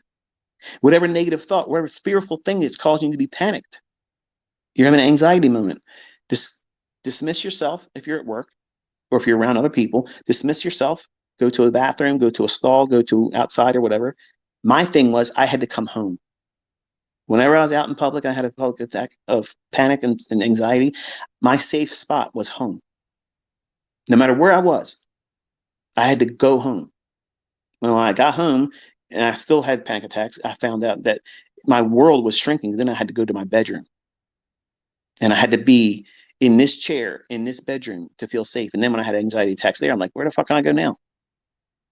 It was debilitating. And I didn't want to be around other people because I was afraid they were going to say something that was going to trigger me. And it was all around that 9/11 bullshit. That's when I was having anxiety. It wasn't trade related. It was all terrorist and they're going to get you type shit. That's why I don't give a fuck about it now. No, I don't give a shit. They could drop a bomb on my house. I don't give a fuck. Instant death, instant glory. I ain't worried about it. But the way you tackle your mental baggage and fear and anxiety is you have to, number one, first distract yourself. And if you're looking at a sweep second hand on a watch for 2 rotations, that's 2 minutes. Whatever negative feeling that's causing you to release adrenaline, you're a Ferrari with the shifter, the transmission in neutral. The Ferrari's running, and you have the gas pedal all the way to the floor, but you're not in gear. That's what you're creating. You're creating a fight or flight scenario. If you're watching the market and you're having anxiety, you need to turn yourself away from the chart. Commit to the trade, but turn yourself away from the chart and look at something else. If you don't want to use a watch, you look at something in your room or far off and you describe it in detail, its shape, its color, how far away it is, how heavy it might be. And you do that for 2 minutes. There's no fucking way you can stay in panic. You can't. Your mind can only focus on one thing at a time. All the time, it only focuses on one thing. So if you replace the negative, fearful, inducing thoughts or negative feelings about something, you can't panic. So what's happening is you're turning off the pump that's putting out adrenaline. And then what happens is if you don't do this, the adrenaline that's being pushed into your body that you can't burn off because you're that Ferrari in neutral with the gas pedal floored and it's revving up really, really high, you're ready to go, but you're staying still, fight or flight, and you're doing nothing. You're sitting still in panic. You're in that trade, fearful that it's going to stop you out. You're fearful that it's going to go another direction, but you already have your stop loss. You have your target. Commit to it. Turn yourself away from the chart. Look at something else. Distract yourself just for 2 minutes. The adrenaline will stop. You won't release cortisol, which cortisol puts you in full fucking, I got to go to the emergency room. Like that's when you'll start feeling body sensations, tingling. Your face will tingle, your arm will tingle, your hands will tingle. Okay. That's because you're not doing anything to burn off the chemicals that your body's producing. So that way you can overcome a fearful, maybe you need to fight something bigger than, stronger than you. Your body was designed and created by the creator to give you that oomph, that nitrous oxide kick to make it across the finish line, hopefully alive and still keeping your ass intact. But you're doing what? You're sitting still, thinking negative shit, pumping and pumping and pumping. And all of a sudden you start feeling like you can't breathe when you can breathe. So you distract yourself, take your mind off of the negative thought, and you count the second sweep hand around. The first minute around, you're just concentrating on the numbers. The second pass, where you start counting, you count times that you're breathing. And you want to focus on relaxed breathing. In 2 minutes, every panic attack goes away. There's no panic that can exist in that. None. Because the cycle is you have a negative thought or a fearful thought, boom, it starts. You got an adrenaline dump. And then all of a sudden you start worrying about that fearful thing. What if I get stopped out? What if someone says I'm a terrible trader? What if my wife comes in and feels like I've made a bad trade and she's going to ask me where I'm at and I'm in a trade that I haven't made money in today? All these fearful things start revving up. More adrenaline pumps, more adrenaline pumps. And you're not doing anything. You're sitting still. You have to distract yourself and slow your breathing. Take yourself away from the negative thought. Positive self-talk is what you replace once you feel like you know that you're having a panic attack. In the beginning, you won't know that. You just feel like you're dying. You feel like you're having a heart attack. You feel like you're having a stroke. You're going to die of cancer all in 5 seconds. That's what it feels like. It feels like you're dying. Blackness is encompassing you. Like it's a scary feeling. But once you identify what it is and how it's starting, the distraction is positive self-talk. You tell yourself out loud, there is no emergency, and then laugh. When you laugh, your body's releasing endorphins. Endorphins are counterproductive anti-reaction to adrenaline and cortisol. Cortisol creates the body symptom. And the more that you start thinking about the body symptom, if you press into that, but with fear, you'll hyperventilate and not realize it. And you're breathing faster and deeper and blowing off more of your CO2. And when you blow off your CO2, you get lightheaded. So you feel like you're having a stroke. And then all of a sudden you're feeling the tingling because you blew off all your CO2 and it feels like you're having a stroke.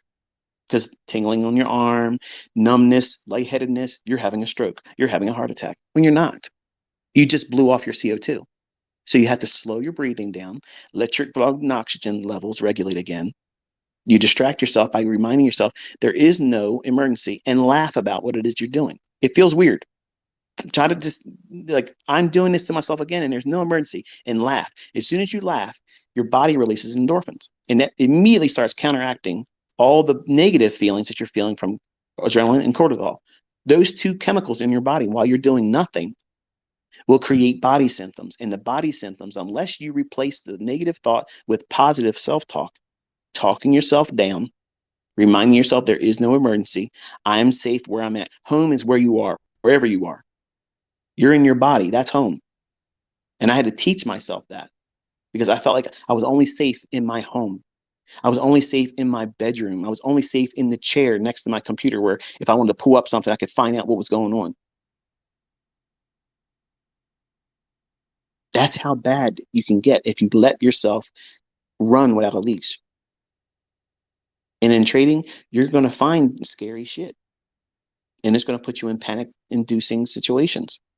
And it's all completely manageable.